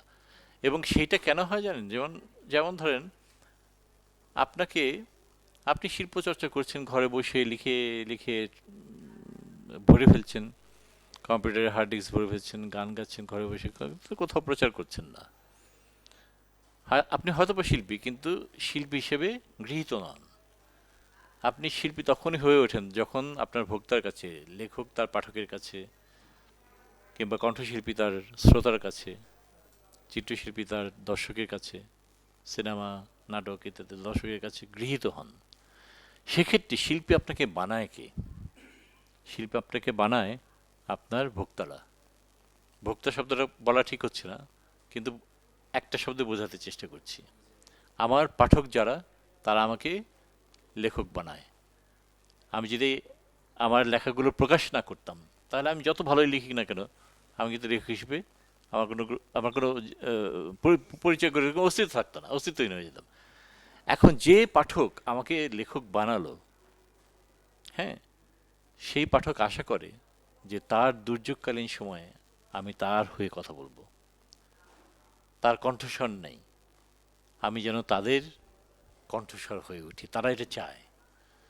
আমি যদি তখন রেসপন্স না করি, তখন তারা কষ্ট পায়, দুঃখ পায়, ক্ষুব্ধ হয়, বেদনাহত হয়। হ্যাঁ, তো সেই জন্য আমাদের এখানে এইটা অন্য কোনো উপায় আমাদের থাকে না, আমাদেরকে রেসপন্স করতে হয়। কিন্তু যে সমস্ত দেশে এই ধরনের সমস্যা থেকে বেরিয়ে আসতে পেরেছে অলরেডি, তারা কিন্তু বলে যে শিল্প শিল্পের জন্যই, আর কিছু না। একজন লোক যদি শুধু শিল্প চর্চা করে, অর্থাৎ সৌন্দর্য সৃষ্টি করা, মানুষের চিন্তার বিকাশ সহায়তা করে এরকম কোনো কিছু করা, এরকম যদি তৈরি করতে পারেন, সেটাই যথেষ্ট। তার ওই রাস্তায় গিয়ে দাঁড়ানোর দরকার নেই, মিছিল করার দরকার নেই, অন্যের সঙ্গে গলা মিছিলে মেলানোর কোনো প্রয়োজন নেই, কিচ্ছু দরকার নেই। শিল্প সৃষ্টি করলে আর্ট ফর আর্টস সেক, এর কথা বলা হয়, শিল্পের জন্য শিল্প। তো এইটা তার মানে এখন কি আমরা তাহলে আমরা যদি সমাজের জন্য কিংবা সামাজিক দায়বদ্ধতার জন্য শিল্প করতে গিয়ে শিল্পের জন্য যে আমাদের করণীয় কাজটুকু সেটা ভুলে যাব না? এটা ভুলে গেলে হবে না। অর্থাৎ আমাদের দুটো কাজই করতে হবে, শিল্পের জন্যও শিল্প করতে হবে, আবার সমাজের জন্যও করতে হবে, সমাজের দায়বদ্ধতাটা করতে হবে। তো এই ঋতিক ঘটকের একটা কথা বলে শেষ করি। তাকে জিজ্ঞেস করা হচ্ছিল যে শিল্পীর কোনো দায়বদ্ধতা আছে, তো বলছে যে অনেকে বলে যে নাই, কিন্তু যারা বলে নাই উনি তো খুব খারাপ ভাষায় বকা দিতেন, যে হ্যাঁ রেকর্ড হচ্ছে বকাটা না দিলাম, তো খারাপ ভাষায় বকা, খুব খারাপ একটা ভাষায় বকা দিয়েছেন। যারা বলে যে নাই, তাদেরও আসলে আছে, তবে কাদের প্রতি আছে জানেন, মানে তাদেরও দায়বদ্ধতা আছে। কাদের প্রতি আছে? ওই যে একটু আগে যেটা বললেন ওইরকম আর কি, যে শুয়োরদের প্রতি আছে। এরা হলো শুয়োরের বাচ্চা, হ্যাঁ, এইভাবে গালি দিয়ে বলেছিলেন। তা এখন যারা নাই বলে তাদেরও আসলে আছে, দায়বদ্ধতা আছে, তবে অন্যের প্রতি। যেখানে, হ্যাঁ, যেখানে গেলে প্লট পাওয়া যায়, পদ পাওয়া যায়, পদক পাওয়া যায়, হ্যাঁ, রাজকবি হওয়া যায়। তো তাদের তো যাই হোক, এখন আমাদের অনেক কথা হলো। আমার মনে হয় যে মোটামুটি আমি আমার আলোচনায় কিছু মোটামুটি যে প্রশ্নগুলো এসেছিল মোটামুটি কভার করতে পেরেছি। যদি তারপরেও যদি কোনোটা বাদ দিয়ে থাকি তাহলে একটু আমাকে ধরিয়ে দেবেন, যেন আমি ওইটা বলতে পারি। Thank you. আমি হয়তো দূর থেকে দেখে তার যাপনটাকে আমি বর্ণনা করেছি। তো একজন লেখকের এই যে চিন্তার প্রজেকশনটা কি মানে ন্যাচারালি চলে আসে, এটা কি আনঅ্যাভয়েডেবল কিনা? আর যদি আনঅ্যাভয়েডেবল না হয়, সেটা যদি চলেও আসে, সেটা কি মানে খারাপ কিছু কিনা? যদি এটা নিয়ে একটু বলতেন আর কি। না, খারাপ কিছু না, ওইটা ছাড়া তো সাহিত্য রচনা হবে না। আমি আবার নিজের কথা বলতে, আমার একটা লেখায় আছে যে গল্প কিংবা উপন্যাস আসলে কি। তা আপনি প্রজেক্টর দিয়ে ওখানে সিনেমা দেখাতে পারেন না, ওইটা তো ইলিউশন, তাই না? ওইটা তো ইলিউশন। আসল ব্যাপারটা কি, এই ওয়ার্ল্ডটা, তাই না? ওখানে আপনি প্রজেক্ট করেন, প্রজেক্টর দেন, ওখানে একটা সিনেমা দেখা যায়, ওইটা কিন্তু আসলে বাস্তব না, ওইটা হচ্ছে কল্পনা। কিন্তু ওইটা যে পর্যন্ত আপনি একটা প্রজেক্ট না করেন সে পর্যন্ত তো ওইটা আবার সিনেমা হয়ে ওঠে না, ঠিক না? এখন ব্যাপারটা হচ্ছে এরকম যে এটা বাস্তব না, এই গল্প কিংবা উপন্যাস এটা বাস্তব না, এটা হচ্ছে কল্পনা। বাস্তবের প্রজেকশন পড়ে ওইটা, ওখানে বাস্তবের প্রজেকশন গিয়ে পড়ে। তো সেই জন্য এই পুরো ব্যাপারটা হয়ে যায় হচ্ছে দুটো মিলেই একটা শিল্প, এবং ওটা হওয়াই স্বাভাবিক। কিন্তু আমি লিখেছিলাম যে এইটা দেখনের গল্প হয়েছে, যাপনের গল্প হয় নাই। হ্যাঁ, এটা কারণ কি? কারণ হচ্ছে পদ্মা নদীর মাঝি, আমি মানিককে ছোট করছি না, পদ্মা নদীর মাঝি থেকে আমার যেহেতু পদ্মা পাড়ে বাড়ি, সেই জন্য মানিক যতটা দেখেছেন তার চেয়ে বেশি আমি দেখেছি যে উনি মানে এই মাঝিদেরকে আমি যতটুকু চিনি মানিক অতটুকুও চেনেন না। সেক্ষেত্রে যাপনের গল্প তো প্রশ্নই ওঠে না, যাপন মানে ওখানে যাপন করতে হবে। তো এইটা ব্যাখ্যা আমার কাছে একজন জানতে, যে এক তরুণ লেখক, আমি তখন বলেছিলাম যে মানিক জানতেন, তিনি ছিলেন বটে ওখানে বেশ কিছুদিন ছিলেন, কিন্তু তিনি জানতেন যে আমি 1 মাস 2 মাস পরে আমার কলকাতার জীবনে ফিরে যাব। সেই জীবন কষ্টের হতে পারে, কিন্তু সেই জীবনে এই নৌকার জীবন না, সেই জীবনে পদ্মার জীবন না, এই ঝঞ্ঝা বিক্ষিপ্ত পদ্মার স্রোতের জীবন না, এবং তারপরে মাছ ধরে মাছের দাম না পাওয়ার জীবন না। হ্যাঁ, এটা মানিক জানতেন, কিন্তু এই লোকগুলো জানে না। এই লোকগুলো জানে না যে আমাদের এই জীবন থেকে কখনো মুক্তি ঘটবে কিনা। আমি উদাহরণ দিয়েছিলাম অনাহারী মানুষ এবং উপোস কিংবা রোজাদার মানুষের মধ্যে। রোজাদার মানুষ কিংবা উপোস যারা করে তাদের মধ্যে তারা জানে যে আমরা কখন খাচ্ছি, কয় মিনিটে আজকে ইফতার, বলেন 6টা 45 মিনিটে, ঠিক কিনা? এবং ইফতারে বিশাল আয়োজন আছে, এর কোনো হিসাব নেওয়া হবে না, সেটাও বলা হয়েছে, ঠিক কিনা? তাই না? হ্যাঁ, কিন্তু একজন অনাহারী মানুষ, দরিদ্র মানুষ, যার ঘরে খাবার নাই, সে কি জানে যে আমি কখন খেতে পাবো? এই দুইজনের ক্ষুধার অনুভূতি কি এক না, হতেই পারে না এক। অতএব আপনি যে প্রশ্নটা করেছেন না, যে প্রান্তিক মানুষ যদি এটা পড়ে তাহলে কি তার গল্প মনে হবে কিনা, কখনোই মনে হবে না। এবং তারা পড়ে না, আমরা খুবই ভাগ্যবান যে তারা পড়ে না, পড়লে মারতে আসতো আমাদেরকে, বুঝছেন? তাদের জন্য লিখি, তারা গল্প কোনোদিনও পড়ে না, তারা জানেও না আমি গল্প লিখি। না, আসলে সব ফর্ম তো সবার কাছে পৌঁছে না। যেমন আপনি রিকশাওয়ালার চরিত্র দিয়ে যদি একটু চলচ্চিত্র তৈরি করেন, সেটা হয়তো রিকশাওয়ালাদের কাছে পৌঁছবে, তারা সিনেমা হলে কেউ এসে দেখবেন, হ্যাঁ, খুশি হবেন বা দুঃখিত হবেন সেটা তো পরের কথা। কিন্তু এই ফর্মটা, উপন্যাস বা গল্প, এটা আসলে কার কাছে পৌঁছে, কে সেটার মূল্যায়ন করেন বা পড়েন, সেটাও তো আমাদের ভাবতে হবে। সব ফর্ম সবার কাছে যায় না। হয়তো এই প্রদর্শ প্রাকৃতজন উপন্যাসটা নিয়ে একটা সিনেমা যদি হয়, তখন তো এটা তাদের কাছে পৌঁছতে পারে। তবে আমি আমি আমি এখন একটা কথা বলি, এই যে ধরেন এইটা এই প্রাকৃতিক জন পড়লে তারা পড়বেনই না, কিংবা মানিক সম্বন্ধে আমি কথা বললাম, কিংবা আমি নিজেও যেগুলি লিখেছি সেগুলি ওই পাঠকরা পড়বেন না, এগুলি সত্য। কিন্তু এটাও সত্য যে এই মানুষগুলো যে এনাদেরকে, এই শওকত আলী কিংবা আখতারুজ্জামান ইলিয়াস কিংবা ধরেন মানিক বন্দ্যোপাধ্যায় কিংবা এই ধরনের যারা এই নিম্নবর্গের মানুষগুলোকে, যে মানুষের দুঃখগুলোকে যে অনুভব করতে চান, তার প্রমাণ তো আছে। এইটাকে মূল্য দিতে হবে, তাদের এই সংবেদনকে মূল্য দিতে হবে। হ্যাঁ, বহু লোকই তো এগুলিকে পাত্তা দেয় না, কিছু যায় আসে না, তাই না? ক্ষমতার শীর্ষে বসে থাকে, তাদের পক্ষে অনেক কিছু করা সম্ভব, কিন্তু তারা করে না। কিন্তু এই যে এই মানুষগুলো যারা সংবেদনশীল মানুষ বলি এদেরকে, যারা অপরের দুঃখে দুঃখী হয়, সেই সমস্ত মানুষ, এই মানুষগুলো তাদের নিয়ে ভাবেন, যথাসম্ভব চেষ্টা করেন তাদের অবস্থাটা তুলে ধরবার জন্য, তাদের কথা বলবার জন্য, অর্থাৎ তাদের কণ্ঠস্বর হয়ে উঠবার জন্য, কারণ এদের নিজেদের কণ্ঠস্বর নেই। অতএব এইটার মূল্য কিন্তু কম না, এটার মূল্য অনেক। এই মানুষগুলো বিশেষ মানুষ, এই শওকত আলীর মতো মানুষ, ইলিয়াসের মতো মানুষ, এরা বিশেষ ধরনের মানুষ। এটা যে কোনো সময় একটা সমাজে শত শত জন্মায় না, ওই একজন করেই জন্মান। তাহলে আমরা কি আজকের পাঠচক্র এখানেই শেষ ঘোষণা করতে পারি? আর কিছু? আচ্ছা, অনেকক্ষণ আমরা কথা বললাম, আপনাদের সবাইকে অনেক ধন্যবাদ। এরপর আবার আমরা আরেকটি বই নিয়ে, আরেকজন আলোচক নিয়ে আশা করি অচিরেই আবার বসবো, সেটা নিয়ে একটু ভাববো, আপনাদের সাথে বসবো যে কি বই, হয়তো একটা নন ফিকশন বই নিয়ে এরপর আমরা কথা বলবো, যেহেতু একটা উপন্যাস হলো, কিংবা আরেকটা বড় উপন্যাসও হতে পারে, দেখা যাক আমরা কিভাবে ভাবছি। আজকে সবাইকে অনেক ধন্যবাদ এখানে আসার জন্য, এবং খুব স্বতঃস্ফূর্ত ছিল আলোচনা। যারা অনেকে শুনেছেন হয়তো বলেননি, এরপর আরও বললে আরও ভালো লাগবে। আর আরও আপনাদের বন্ধু বান্ধব বা আমিও চেষ্টা করব আরও যেন আমাদের এখানে উপস্থিতি যেন আরও বাড়ে, চেষ্টা করব। যে এখানে বিভিন্ন জন আপনারা প্রশ্ন করেছেন বা কথা বলেছেন, আমরা তাদেরকে পুরস্কৃত করতে চাই।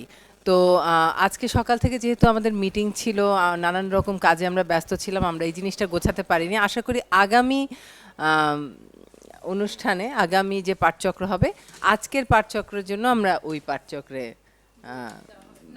পুরস্কৃত। আমরা উল্লেখ করে দেব কারা কারা পাবেন, তো আগামী পাঠচক্রে বইগুলো নিতে পারবেন।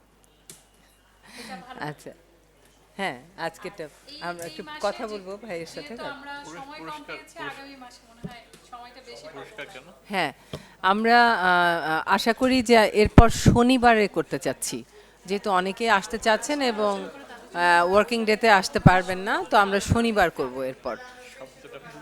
হ্যাঁ, আর একটু আগে থেকে শুরু করব আর শনিবারে করব।